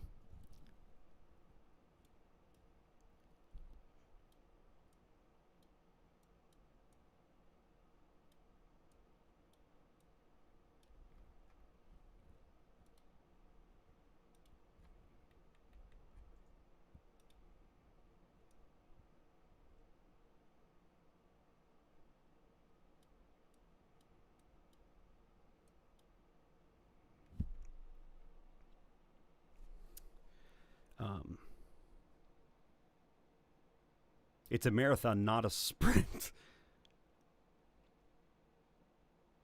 I think the problem Marathon has is it's not very rewarding, and the hero abilities are either OP or useless. I think Marathon's extremely rewarding. It's just very, very, very aggressive, the game. And I don't think it's aggressive in the same way Tarkov is aggressive. Because, like, Tarkov, you know, is kind of like shoot on sight as well. But Tarkov is also, like, very immersive, very intense.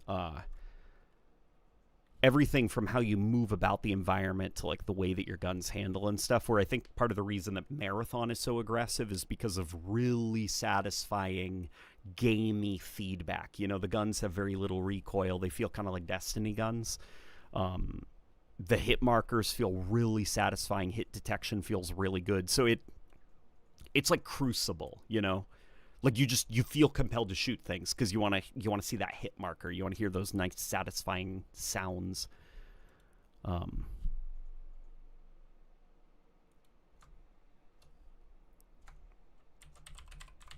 Welcome to Halo campaign. This is the start of a new... Hang on, I can't see what I'm writing, so let's...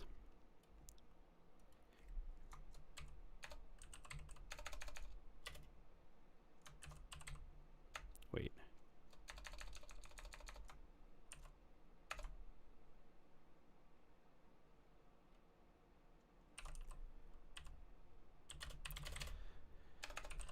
This is the start of a new chapter.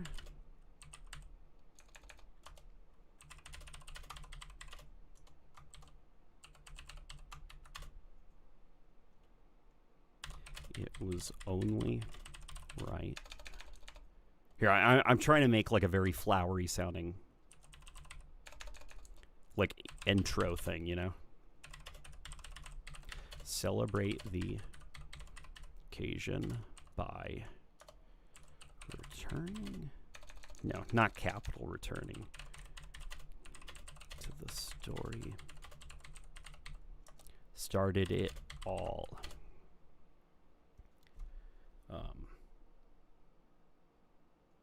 Which is fine. I do like that about it. It just doesn't lend itself to being someone's chill after work game like Destiny. Yeah. That's what I. That's yeah. Yeah. It's very intense. It's very stressful. You know, playing it. Like yeah, you can't like just go to the Cosmodrome and farm. You know, like you can in Destiny.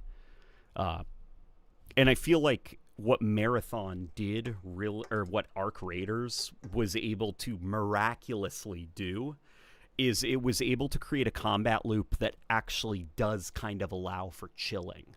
Like you can either do hardcore stuff or you can chill. And that's because Arc Raiders put a lot of innovation into other areas besides just shooting at players.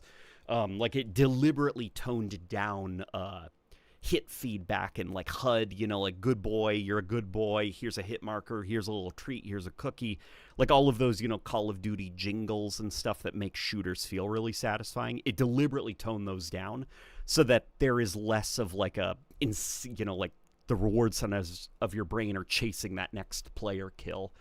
But I also think, you know, Arc Raiders put this heavy emphasis on the physicality of your person, like the stumbling, the out of breath, like the way that like different weather impacts how you navigate the terrain and stuff like that. Like there's just this heavy emphasis on being in the world and getting from point A to point B. And then, you know, you can go on to the way that the Arc were designed, how reactive they are and stuff like that. Whether... I gotta double check. I think weather looks weird. I think I totally just misspelled it. It's, yeah, okay, that's what I was missing, the H. Whether you are a long time or just joining.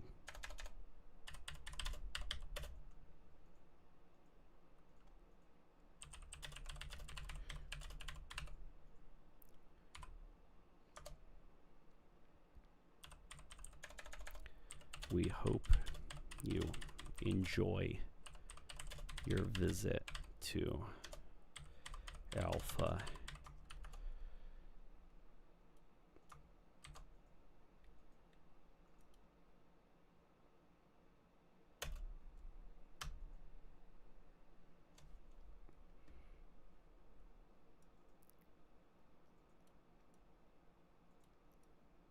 And now all I need to do is reorganize some of this. You know, because it's a little bit all over the place. Doesn't look quite right. Make a clip of someone saying, LG, you're a good boy. Or make a clip of me saying that. Definitely two very different games, and I think that's a good thing. Oh, it is good that they're different. For the success of Marathon, though, I do think Marathon, its goal was not to be a little bit too niche, you know. I do think Marathon, at the end of the day, was hoping to be a little bit more accessible, and I think ironically, by making parts of it so accessible, like the combat, the gun handling, the more immersive environmental factors, like toning all of that down to kind of make it feel like Destiny's Crucible with like a slowness modifier. Ironically, what that's done actually is make the game a lot more tough, because now killing people is super easy. And the the HUD feedback noises are very satisfying. You're turning a bunch of people into bloodthirsty killers in Marathon, which definitely fits. You know what I would love to see? So what I would love to see them do in Marathon is I would love a mode where you don't have the superpowers and everybody is a rook. I'd maybe lower the player count by 1 extra runner. And, you know, just up the enemy count a little bit for the NPCs and stuff like that. Like, have some kind of mode where it definitely for sure is, like, the robots are the problem, not, you know, other players. Because I also think a lot of the runners, their kits encourage you to be crazy, to be violent.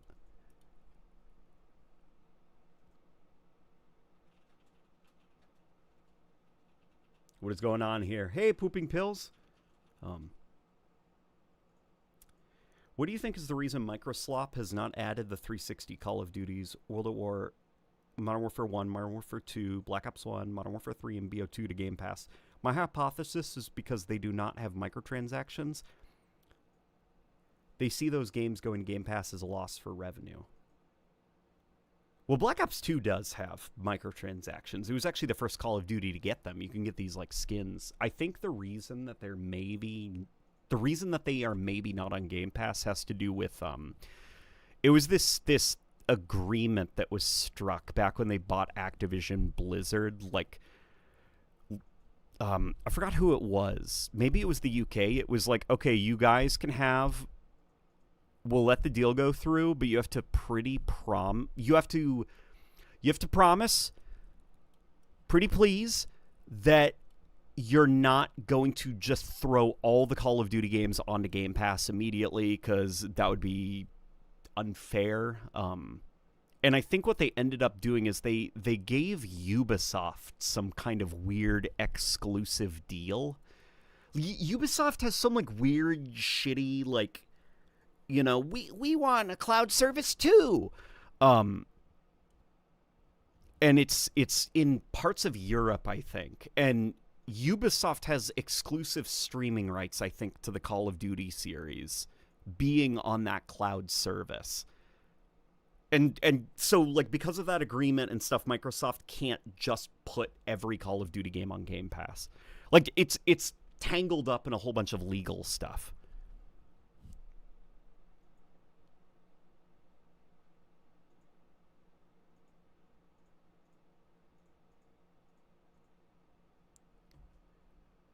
Yeah, I had completely forgotten about that until I saw some commenter in some video talking about Xbox the other day that brought that up. It was like the internet's collectively forgot this like weird deal that was struck with Ubisoft and like regulators.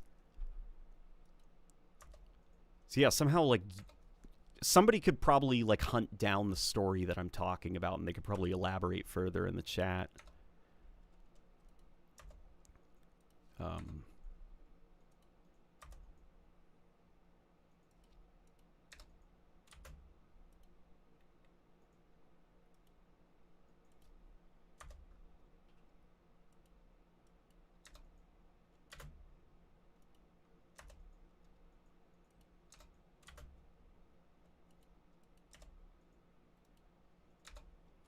This text is very, very placeholder. Don't worry, I'm not too happy with it, but it's the best we can do right now.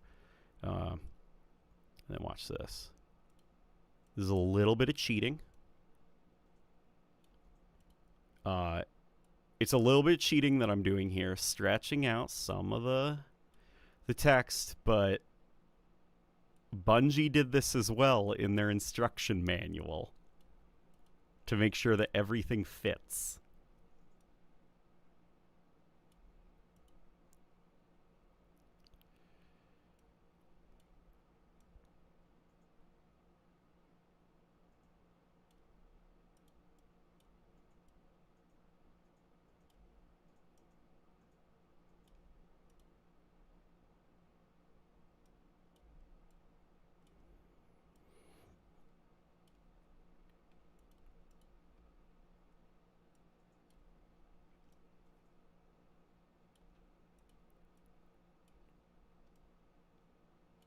Here, I can actually separate these ones a little bit more.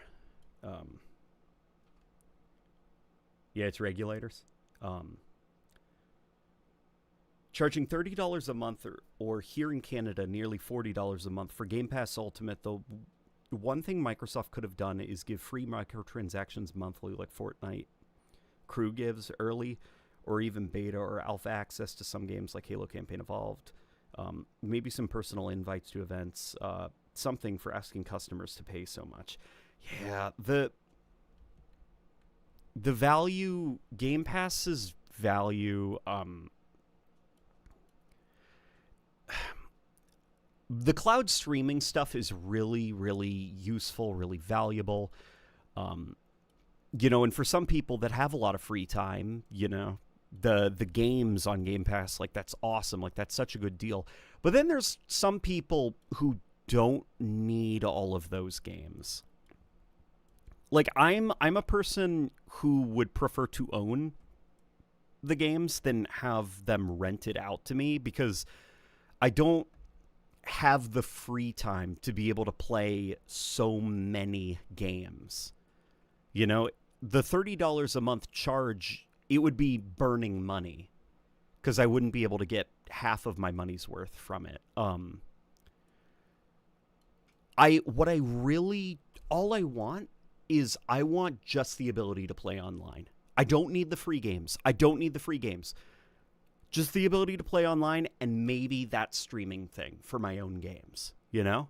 That's it. That's all I need. But they don't want to give you that, you know, because they want you to pay for, like, the $30 version. Like, I would pay $7 a month if I could just play my Xbox online and use the streaming thing, because that would be very valuable. But, you know, it's just Xbox, like, you know, cloud servers, they cost a lot of money. Streaming technology is very hard to pull off, and they're making people pay for it. And, you know, as well as they have like a bajillion video games to play on Game Pass, almost like too much. And they're passing the costs off to the consumers. But LNG, you own nothing. You own licenses. Yeah, shut up. If anybody ever took me to court over that, they were like, technically it's licensed, you don't know anything. They'd call me up to the stand. I don't know what I'm being charged with, you know, but I'd be called up to the stand, and I'd just say, no, it's mine. And then the jury would applaud. They'd stand up and applaud. And the judge would literally, like, fall out of his chair crying. And then a parade in my honor would happen. I just hope the Helix has a disk drive. Oh, the Xbox Helix. Oh my God, I don't care. I don't care whatever the next Xbox is, because nothing that they've said about Project Helix sounds new. It just sounds like the exact same stuff that they've been talking about for almost a decade now. Like, back when they were talking about the Series X, the marketing for the Series X, they were talking about how, like, you know, gaming, it's more than just one console. It's the future of play. It's your living room. It's your phone. Like, gaming can be with you everywhere. And whatever, like, the new Xbox person is, she'll say, on one hand, she'll be like, you know, we want to revitalize the brand. We want to focus on Xbox, and that starts with console. And then we'll immediately, in the next sentence, say, gaming isn't just about one console anymore. It's about where you choose to play. So you're still doing it. Nothing's changed. You guys are, it's the same plan. And apparently the next Xbox is going to run PC games.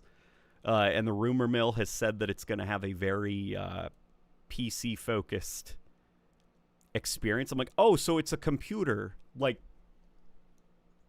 this. I have one already. Do you have an Xbox by any chance?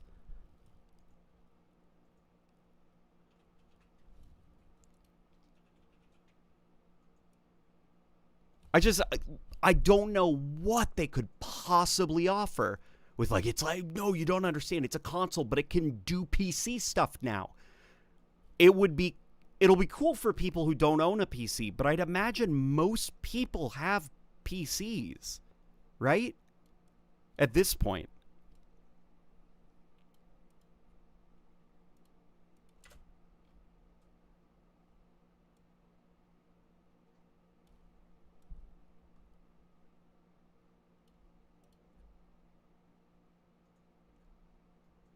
Okay, it's starting to actually get a little bit squished. I think I went a little bit too far in some places.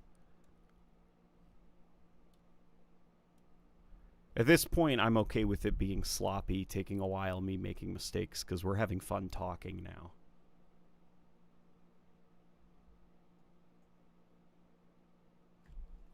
I'm going to say something that is complete utter heresy. I think Fortnite live service is one of the most consumer friendly in the industry. Now, it's not the best. For me, that goes to Helldivers 2, but Fortnite is up there, and Fortnite is not that bad of a game. Yeah, Fortnite's fine as a game. Fortnite's fine. Like, the skin economy and the microtransaction economy I don't like. Just because, you know,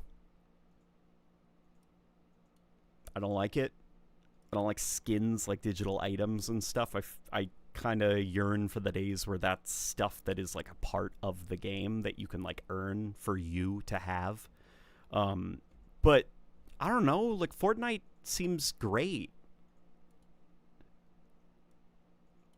I haven't played much of Fortnite, but it seems fine. Like, people almost seem to hate it at this point just to hate it because it's popular. And from what I have played, it just seems like it's popular because it's, like, fun and good and offers a lot of, like, fun things for its audience.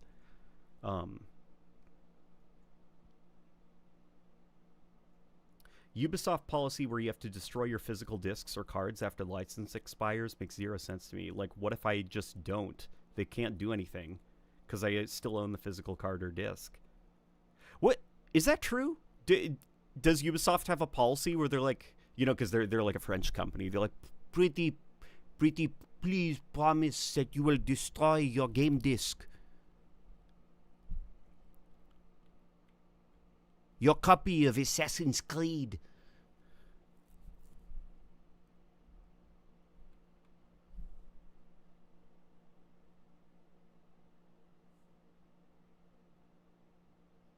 My favorite playtime of games and the types of games I've been playing have been shrinking. Now I mostly play the Master Chief Collection or Halo Infinite with a touch of Sonic Generations. Oh, Generations is great. Unleashed is even better. And all the RE Engine titles. That is a good selection of games. I've been actually grinding the MCC recently.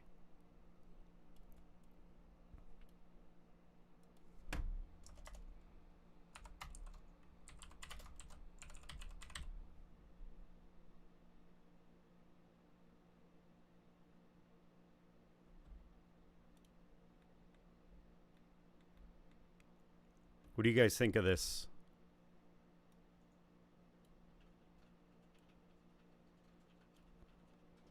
Then let's maybe move the welcome to like right here. And then watch this. We're gonna do some cool stuff here. Now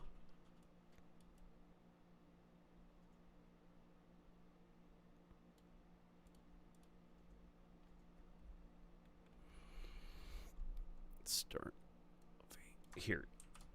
This is going to be capitalized.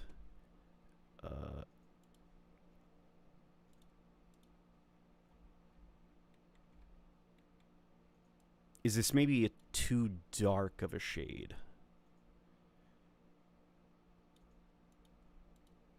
There, that's better. That's better. Okay.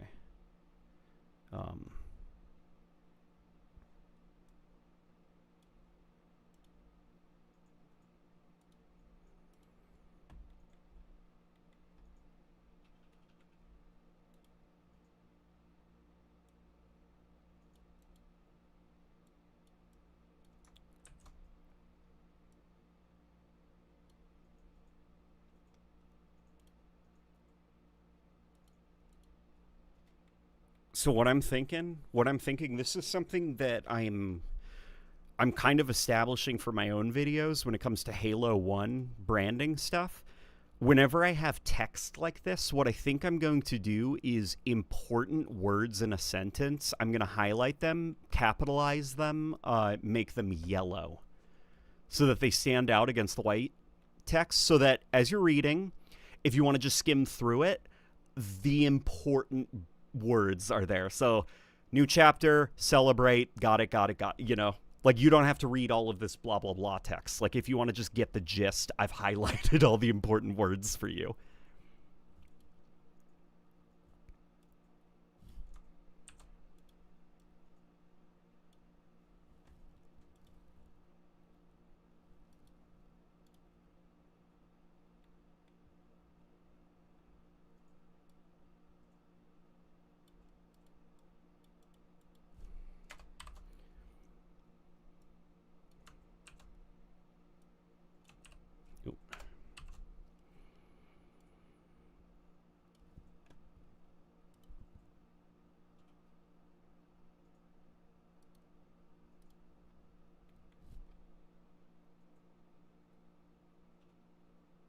Chapter and series shouldn't be capitalized since they aren't proper nouns. Well, they are not proper nouns. It's not about the proper nouns. It's about the importance within the message. Like, ignore proper English for a second. It's about making the key words pop and stand out. Unless, like, the, you know, breaking the rules of English are enough that it's like, okay, we got to go back. Anytime I log into the Xbox app on my work laptop for cloud gaming or on my gaming laptop on Steam, the first game I play is Halo MCC. The Bungie titles, including Reach, are my world. Even when the matchmaking puts me in lobbies where people are cracked, one of the main reasons why MCC is my most played game ever is because Halo CE through Reach are all super fun, and the mods are some of the best experiences I have playing any video game now. Kind of ironic because my name is Switchboy. Yeah, Halo multiplayer is just like a shit ton of fun. It's very fun. And just the feel of Halo is very unique. You don't really get games like Halo anymore, even sometimes from the Halo series. And not in a bad way. You know, because some people do genuinely enjoy like the new feeling.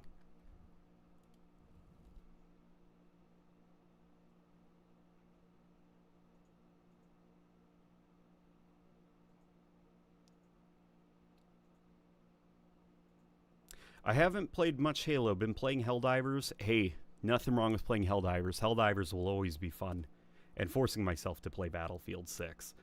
How is Battlefield Season 2? Wait, I don't follow you on here. My bad. You don't follow me on here? I can't play MCC multiplayer now. It's either Halo 3 or Reach. You gotta give it more of a shot. You'd be surprised at how many people play Halo 4 or how many people are playing Halo 4 Big Team Battle. I was getting back-to-back Halo 4 Big Team Battle matches the other night.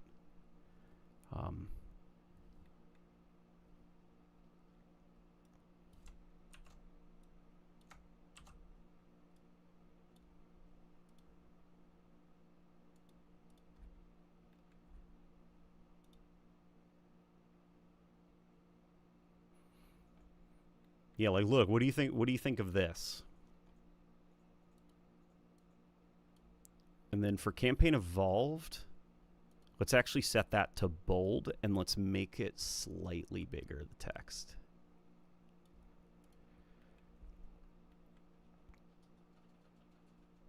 And then Alpha Halo, I will also make bold and slightly bigger.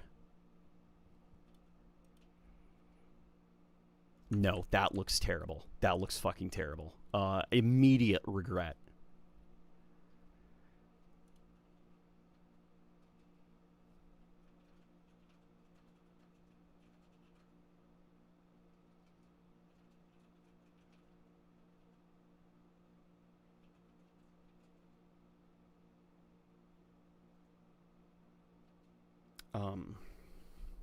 I am loving creative writing in the class I'm in right now. I always had this question: are creative writers in the gaming industry at risk of getting completely replaced by AI? Because that would suck. Because I don't want to. Because I want to become better in creative writing. Don't worry, creative writing isn't going anywhere. It's AI is not replacing jack shit when it comes to creative writers. Like, most of the time what happens is a company will go all in on AI and they're like, shit, we don't need writers anymore. And then they put out a bunch of just trash and everybody roasts them for it. And then they have to hire back a bunch of creative writers to fix everything. Like, people are getting better and better at sniffing out AI. So you have absolutely nothing to, and now it's getting to the point actually where, like, the talent behind stuff is becoming very important, and the visibility of that talent is very important. So people are appreciating. People are appreciating good writing, good human-made.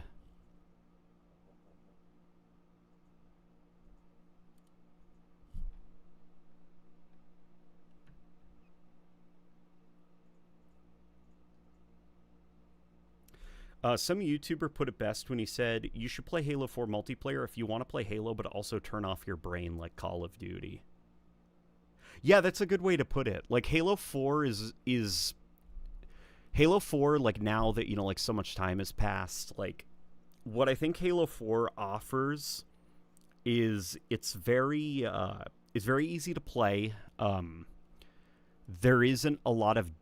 There isn't really an external sandbox outside of vehicle stuff and maybe like a power weapon. It's just very, gun go burr, loadout go burr. I don't know why I changed those two.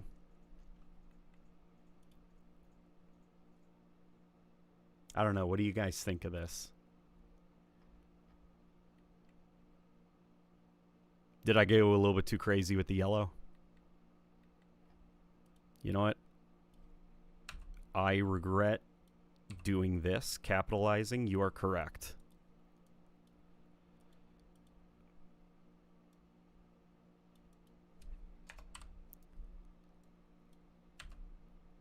We're changing all this.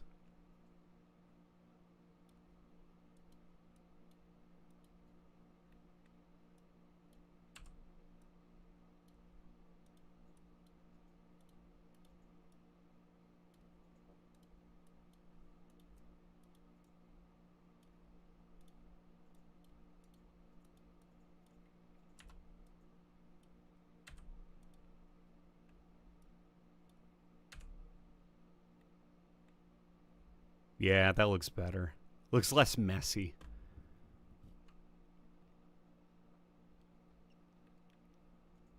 Yeah, that's it. Okay. And then what we can probably do is we can space them out.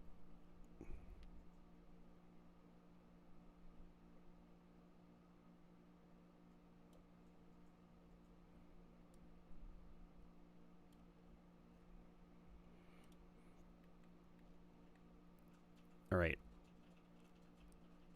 That looks cool. I think that looks kind of cool. This graphic element, the fill, at least, what we could do is we could add a gradient. Just like a bit of a gradient. No, it doesn't.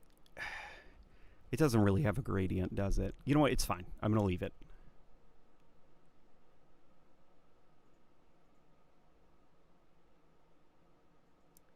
What type of writing did Joe Staten use in Halo 2 and Halo 3 ODST?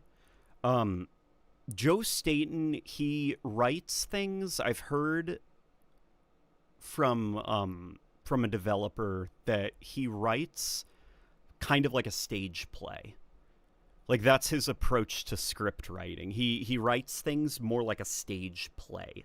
So it's less of like a He focuses very much on kind of things being very loud, very out in the open, not very subtle or nuanced, but very dramatic.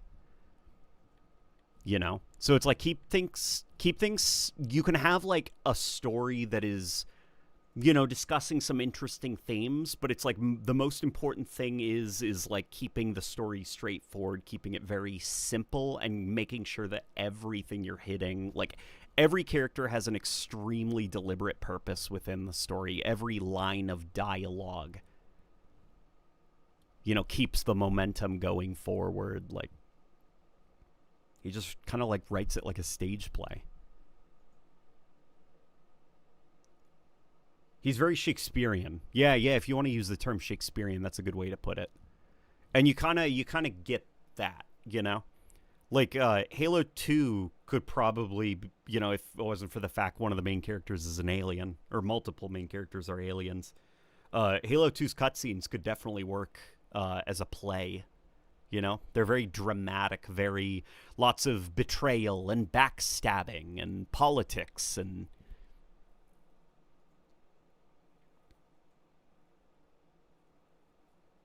yeah.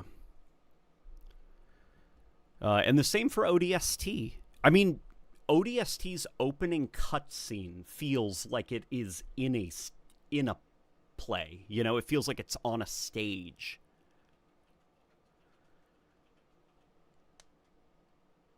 Which Shakespearean story do you think Halo 2 is inspired by? Well, I don't think Halo 2 was inspired by Shakespeare works. I mean, outside of... Is it even like a it's not really a tragedy, Halo 2's story, you know?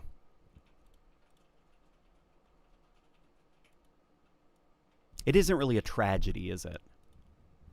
It's more a tale of awakening. Halo 2 is more of like an epic.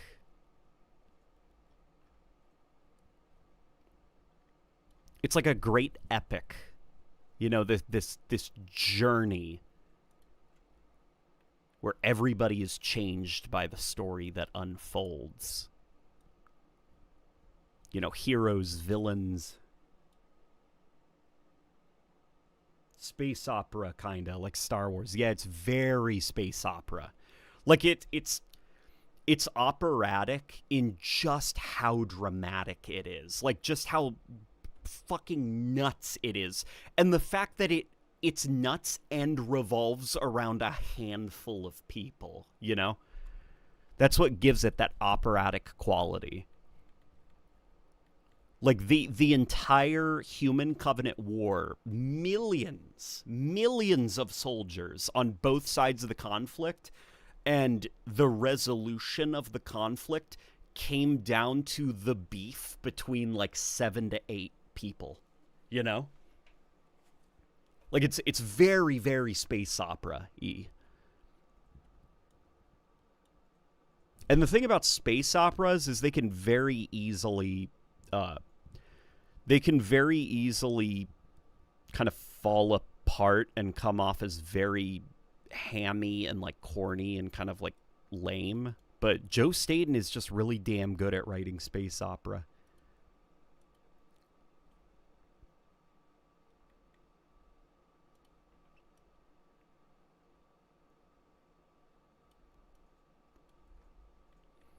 I know we're going very slow. But at this point, I'm just slowing down because I'm like, you know what? This is something I can do idly with my hands. Even if you see me, like, doing a thing, undoing it, doing it again, like, my brain is just kind of like on autopilot. I'm just, like, allowing my brain to flow where it needs to, make mistakes it needs to, you know, learn from those mistakes. Yeah, here we go. Here's some of the stuff that I need. Where is it? It's a Halo CE planetary circles. These came courtesy of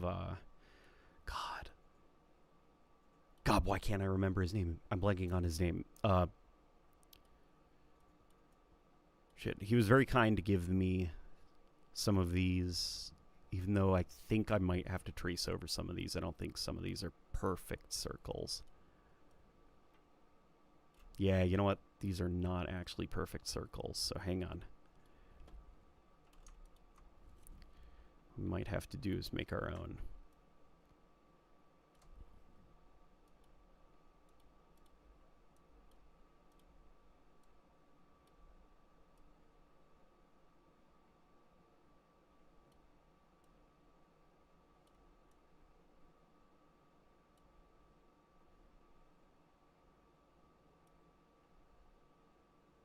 In fact, this planet is not a perfect circle. It's slightly distorted.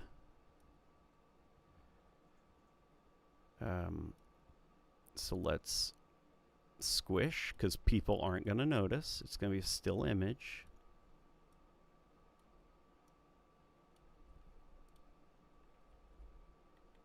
And then what I want to do, which will be super...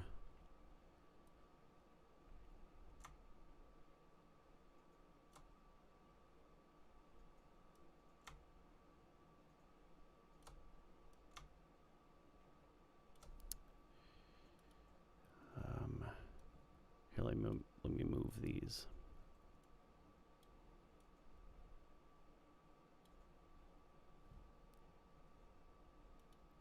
And then finally this one.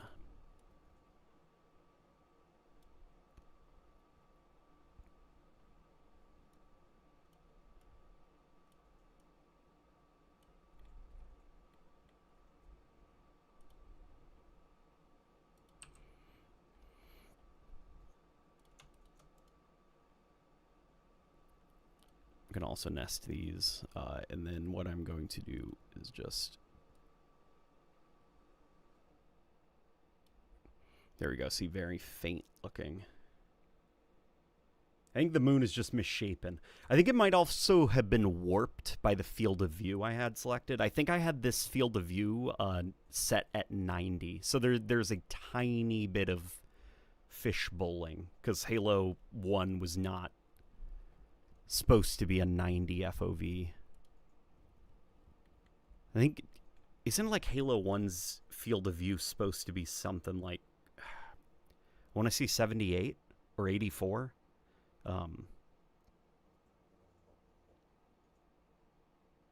Halo 5, it suffers the same issue.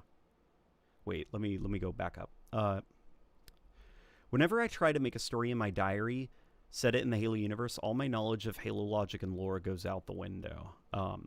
That's okay. That's okay. Halo 5, it suffers the same issue RE6 suffered, mashing too many ideas into one. It wants to be an MCU movie. It wants to be a military story. It wants to be a story of grief. It wants to be a story of civil war.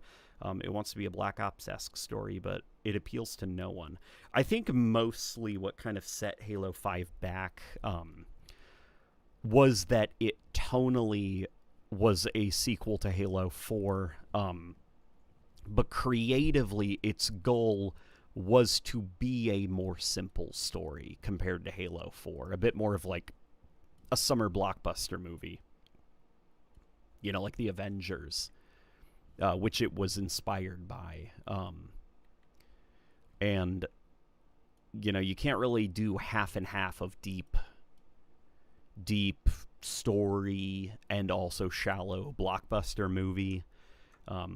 As well as I think there was just genuinely, like, bad choices, like making Cortana a villain, as well as like the choice to make all the cutscenes just serve as vehicles to introduce you to a level and then bookend the level. Like, there isn't a lot of actual good storytelling in Halo 5's cutscenes. It's all people explaining where they need to go next. And that was by design. That was one of the design goals, because this is interesting. With Halo 2, Bungie found that a lot of people skipped Halo 2's cutscenes because it was a bunch of, like, you know, dude bros playing couch co-op together, and they're like, what's going on? Why are the aliens talking? This is boring, and they just skip the cutscene. And, you know, you saw for Halo 3 was actually quite similar. Like Halo 3, most of its cutscenes are about explaining why you're at the level or explaining how the level ends and what's going to happen next. Only I think Bungie was better at executing that.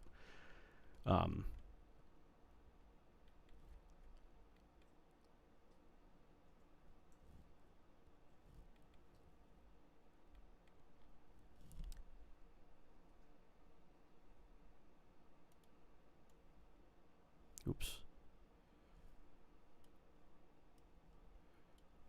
Yeah, just I think they were in a tough spot.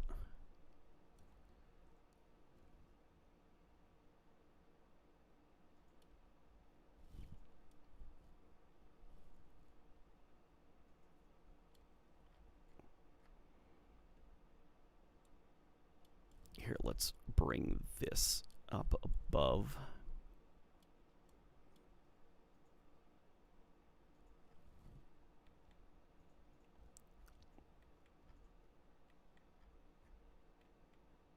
Is this starting to look Halo 1-y?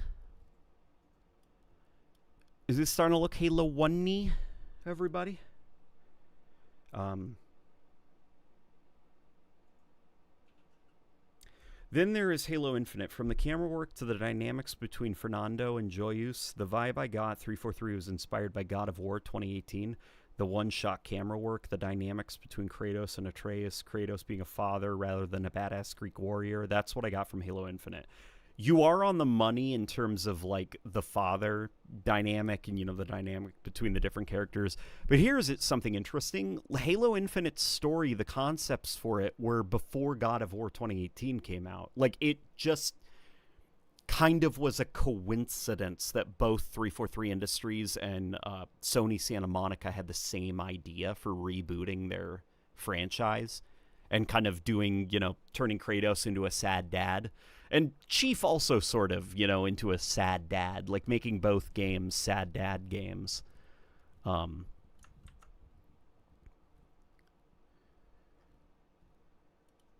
Part of the reason that 343 went with the one, and this is like, you know, remember I was invited to 343 Industries in early 2019 to see, like, early Halo Infinite and hear the developers talk about it. So I saw, like, their pre-visualization for the cutscene that they made back in 2017 for the one-shot camera angle. And the reason that they went with it is not because, well, God of War's doing it, because God of War hadn't released yet. You know, how would they have known? The reason that they went with the one long camera take was because they wanted, you know, after Halo 5 let so many people down, they wanted Halo Infinite's story to be more intimate, to be more character-driven. So they were actually inspired by when you get into a warthog or when you get in, you know, you man a turret, the way the camera goes into third person. They were like, what if, like, we turn the camera into a character as well? So, like, you get into the vehicle, the camera goes into third person, but also when a cutscene starts, the camera goes into third person. Like, it feels very in sync with the gameplay. Like, the transition from cutscene to gameplay. Like, it kind of, you know, trying to blur the line. And then they were like, well, what if we don't have any camera cuts? You know, like, how immersive and character-driven can we make our story seem? Like, that's what motivated some of those choices, even though it does seem like they aped off of God of War.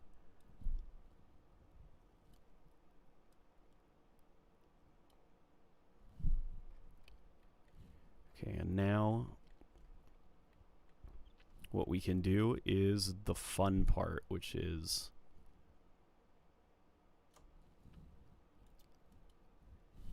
random outlines and random little bits of code of text.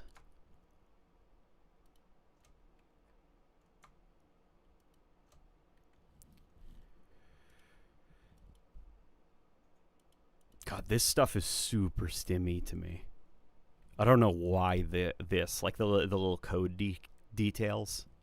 It's just like my brain really freaking likes it, my autistic brain.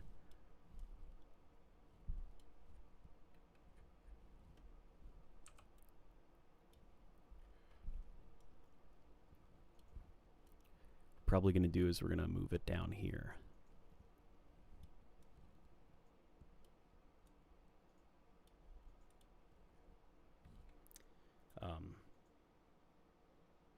I don't understand when people think camera cuts ruin immersion. No, it's not about it ruining immersion.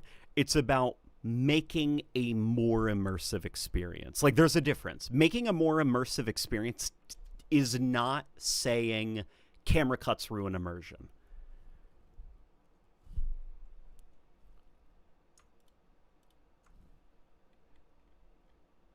It's making you feel more like you are constantly physically present with the character and that the journey is one foot after the other. You know, that it's happening in real time and you are really there versus a more cinematic experience where, you know, that sense of being there for every single footstep in the journey is sacrificed for the sake of pacing, of storytelling, of,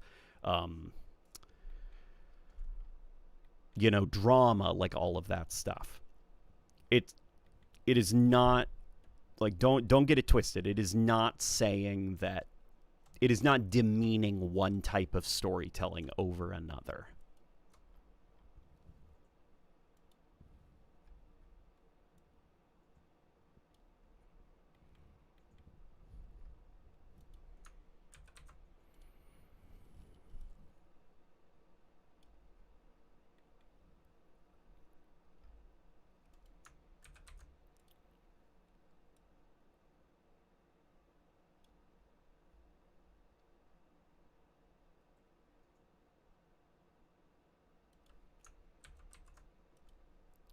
Okay, and then this one I think I'm going to put down here.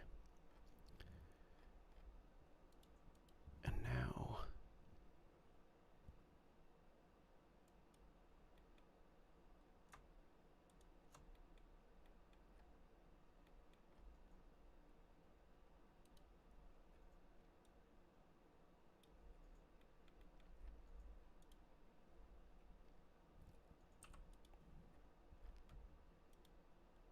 here we go. Let me close some of these up so I can freaking find the opacity.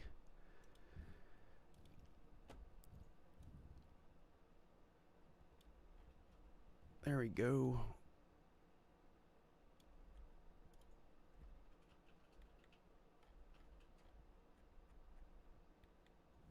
It's a little bit too big, actually. A little bit too big. So what we will do is we will make this one way bigger because here, and also this one way bigger, and we will move it. It's right here.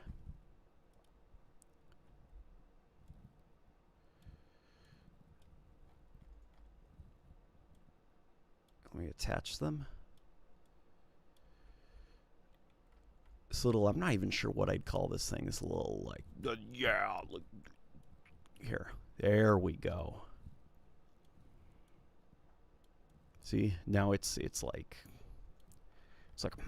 this distant star is suspicious. Here's the reading that we're getting from it.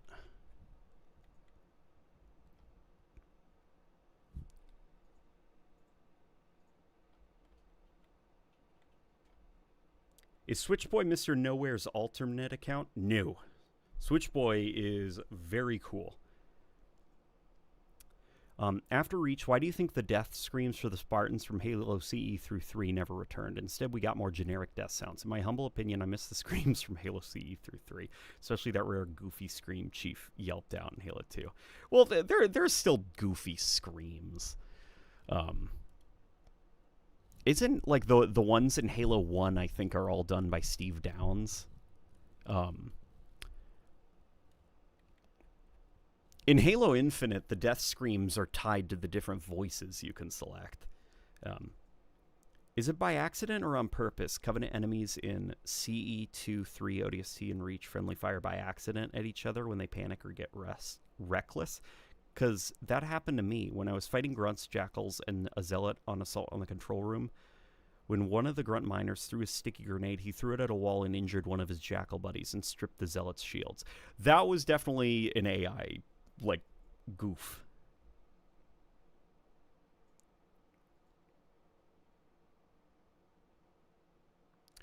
Check out Star Citizen's main menu. Okay.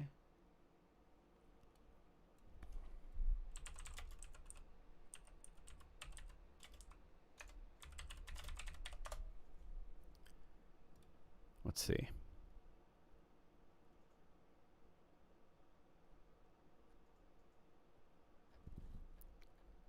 Star Engine? Is that it, or is like this it?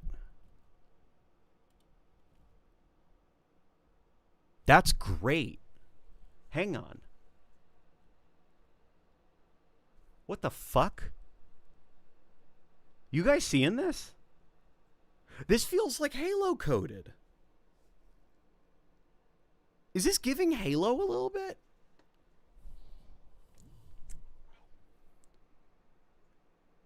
Oh, wow, this is good. There's a newer menu? Is it even more?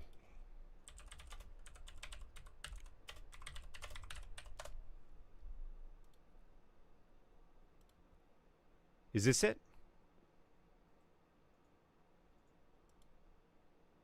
Or it's like this it? Or this it?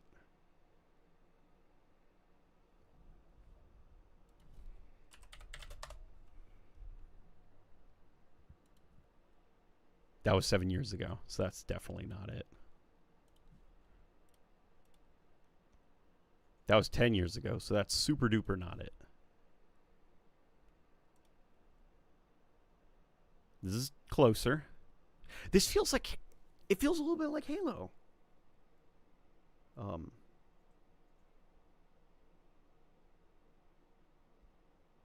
If you were the one making Halo Campaign Evolved, what would you have done differently compared to what you've seen? So if the goal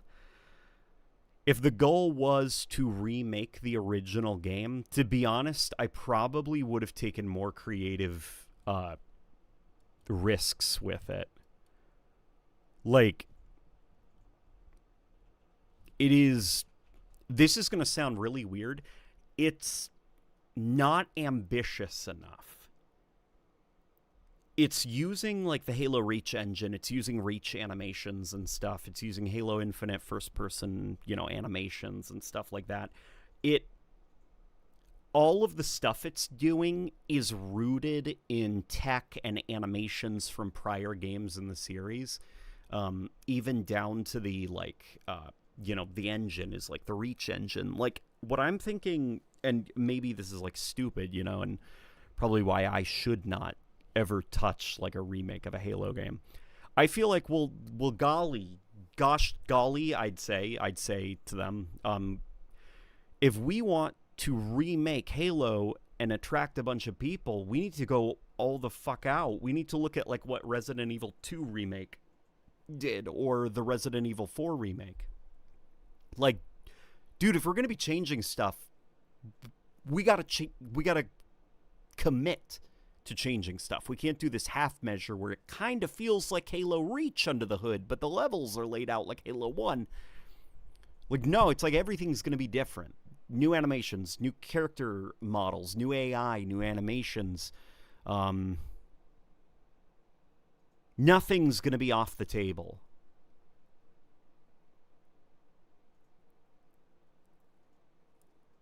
Like, to the point where I'd even be, like, open to hearing, because we're doing campaign only, right? Does anybody have any ideas? Laying down? Master Chief going prone? Like, I'd be open for anything, Like, could you imagine the second level of Halo and rescuing some Marines and laying down up on a hill under a bush? And sniping from, like, 2 miles away? And having to, like, like track the wind speed and stuff like that so that your sniper rounds actually travel through the air correctly and kill a distant jackal. Like, that's the stuff that I'd be talking about, where I'm like, listen, if we're going to be remaking this and making it, like, feel cool and fresh for people, I don't want it to be compared to the original Halo and, like, they ruined it because they changed this and this and this. I'd want it to feel different enough that people would view it as its own thing.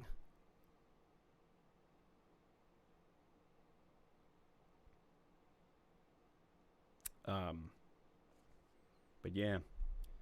Did you see the not Spartan they added in Black Ops 7? Yeah, I did see that. The kind of like Master Chiefy looking helmet.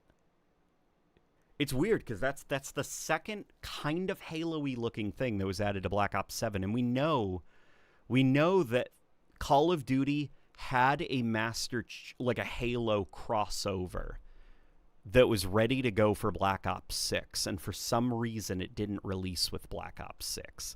So that exists behind the scenes. They have it. The question is, are they still going to do it, given, the state Black Ops 7 is in?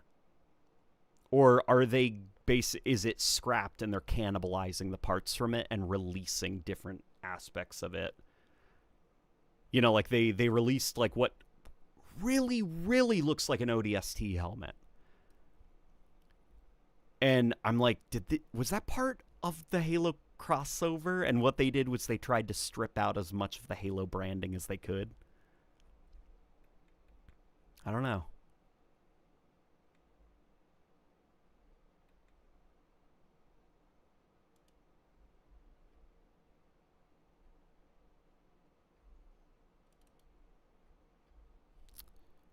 Editing stuff, VFX overlay, animated overlay, animations. Here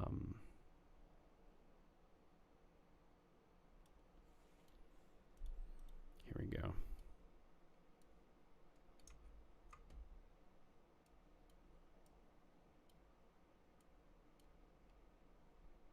I've got some fake code that I did a little while ago.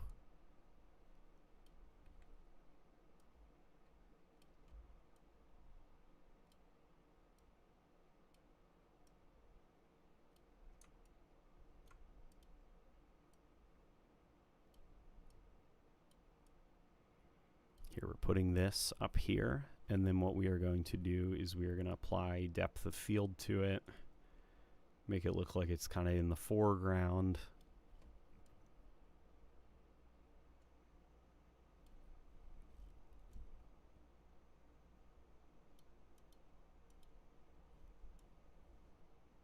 Actually make it look even bigger. Maybe a little, no.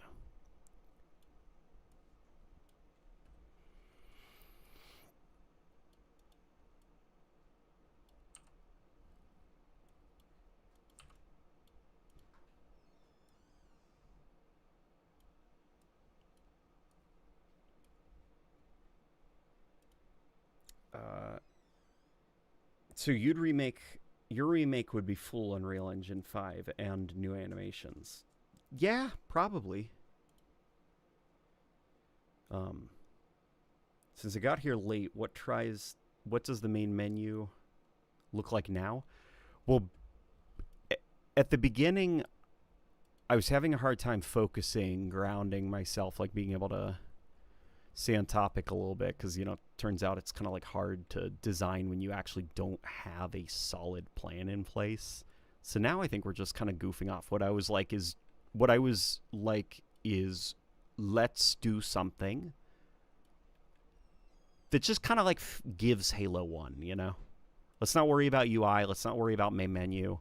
Let's not worry about trying to be original. Let's just straight up do Halo 1. Because we were trying a little bit too hard to be different, or at least I was.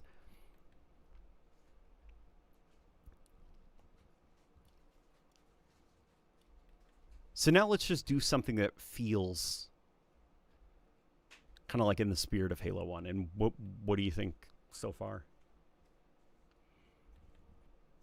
Does it give?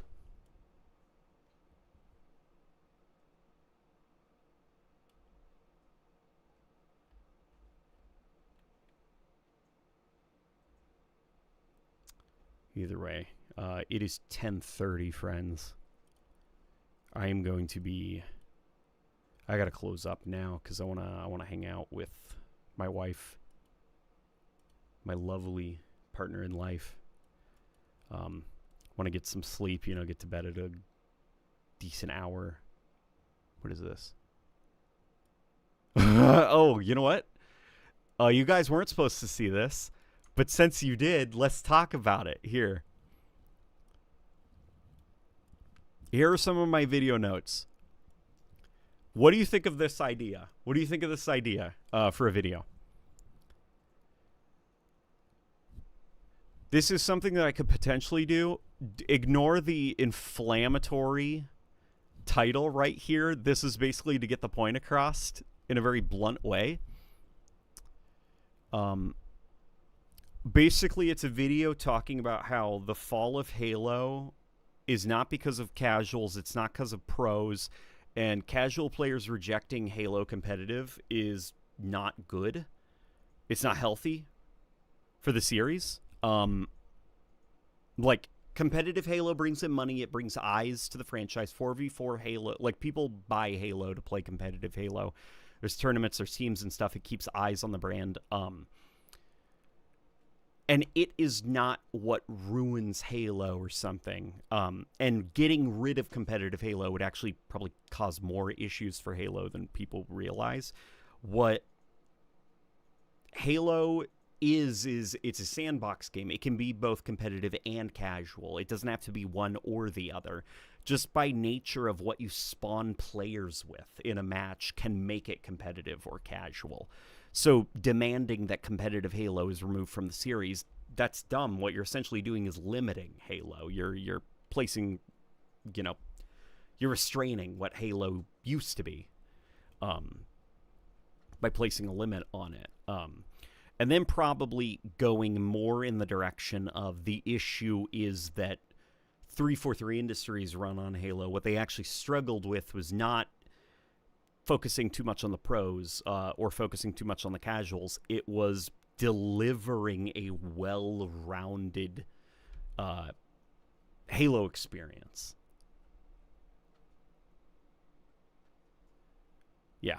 And then why Halo Studios Remake doesn't really look like Halo CE. And it's less of a video of like why they're ruining the Halo 1 art style. And it's more about here is logically what I think they're doing. And I talked about it in the Warthog Radio episode, which is great, and you guys should totally go see it. Basically the point that I'd get across in that video is that if the rumors are true that they're going to do the whole Halo trilogy, and potentially Halo 2 and Halo 3 are going to be treated as DLC for the Halo CE remake. So the Halo CE remake will become more of like the Halo trilogy remake, over time as 2 and 3 are added to it. What I think their goal is less of is ruining Halo 1's art style and completely missing the vibe. What they're trying to do probably is unify the aesthetic look of the entire trilogy into one design language. That way you can jump from the Halo 1 remake to the Halo 2 and then Halo 3 remake, and they all follow a design continuity. They look like they are part of the same universe.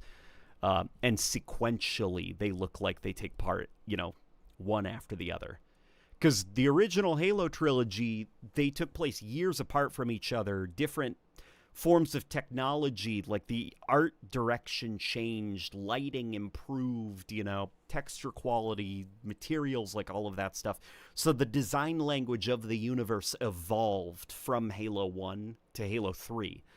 And what Halo Studios probably wants with this remake of the Halo trilogy is they don't want the design language to evolve. They want all three stories to feel like they're part of the universe.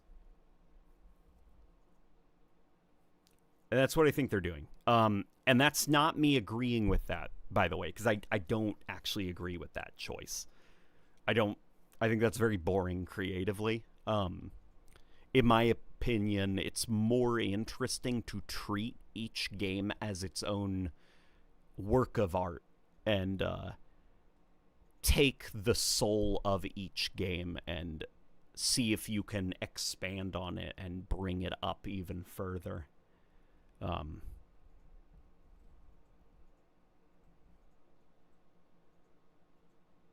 At least from an art direction perspective, like from a vibes perspective, you know? I will say this, when that pro said casuals go fight the Covenant, it didn't help both sides. Yeah, no, that did not help both sides.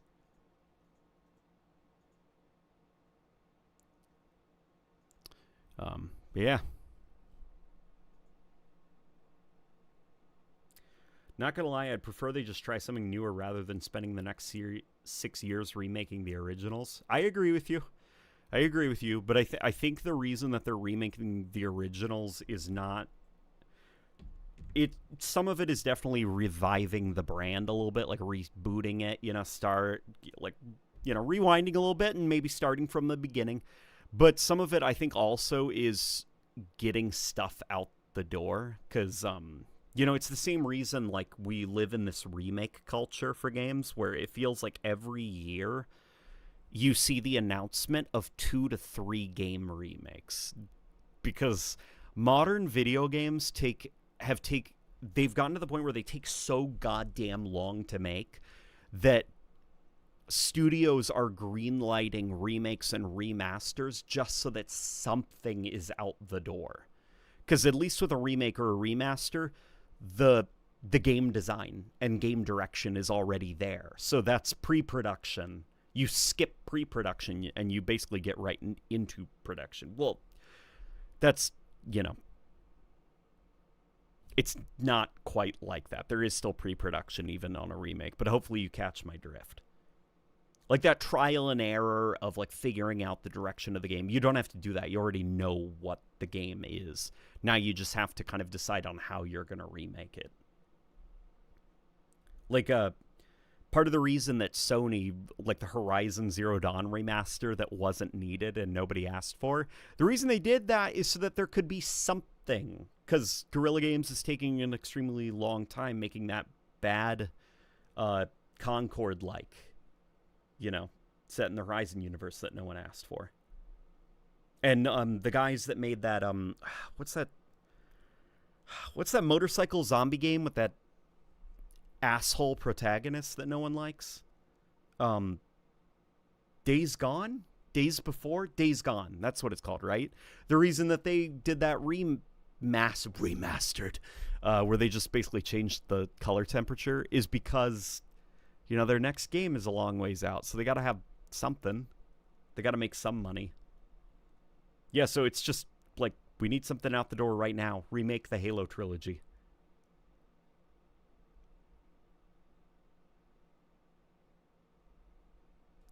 If Halo Studios can understand the original games while making the remakes, they can learn how to make better Halos and keep the spirit of the Bungie-era Halo game. They definitely could do that.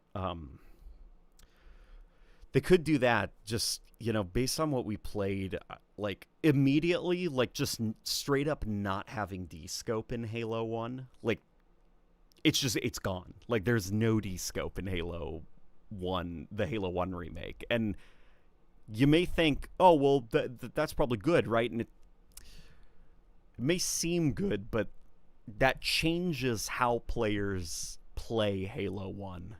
It changes how ranged encounters work. And, you could say on one hand, well, isn't that just like a mechanic for multiplayer for knocking people off their aim? And D-scope was introduced in Halo 1, the game that almost didn't have a multiplayer component. Like, it was a campaign choice. It was a balancing choice.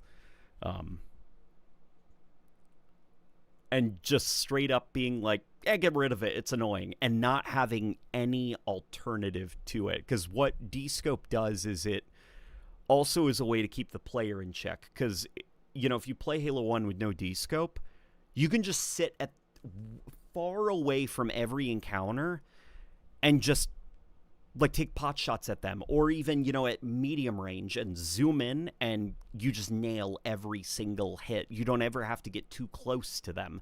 And it doesn't matter if you take hits, like you can't be pinned down. Your aim is always true. You're always locked in, zoomed in on your targets. Like the D-scope applies pressure to the player as well, and it forces them to change up their strategy, maybe fall back, maybe get a little bit closer, take out an automatic weapon, start meleeing and throwing grenades and stuff. It's okay if like D-scope is annoying, you know, because yeah, like you click the stick, you zoom in, you get knocked out, you have to click the stick again and again and again every time you take damage. Yeah, it's kind of like annoying, it's obnoxious. There's got to be something else though. You can't just remove it and leave it at that, you know? Because now there is this gap in the combat loop that was specifically designed with the understanding that the AI could suppress the player in this way and force them to change up their strategy. That element has now been removed and the AI have not been changed. You know, and the encounters have not been changed. Like, it's going to feel broken under the hood. So there's got to be some way, whether it's a view flinch like Halo 4 or something, you know? Yo, I watch your videos when I eat, says Thomas. I appreciate that, Thomas. I appreciate hearing that, buddy. Unfortunately, fellas, I am going to hop off now because I am a little bit tapped out. I'm a little bit tired. But thank you guys for joining the stream. Thank you for coming. Thank you for hearing me yap. Didn't get a lot done, but we talked about a lot. We talked about a hell of a lot. So with that being said, I will leave you guys to it. I am going to be doing some crazy writing tomorrow. Some crazy writing. You want to see what I've been doing before I get off?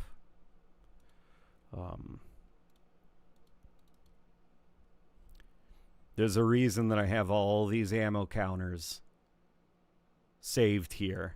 And there's quite a bit more that I have to add to this collection. What started as an incredibly simple video about Halo's ammo counters spiraled into days and days of deep dive research, of font chasing, of like texture extracting and analysis, and it's gotten out of hand, and it's going to turn into another goddamn fusion coil or ladder video. I picked ammo counters because I thought it would go fast. But unfortunately, I find everything interesting. So I shall see you guys later. I bid you all adieu. Good night. And get some good sleep or have a good day, depending on where you are. Alrighty, fellas.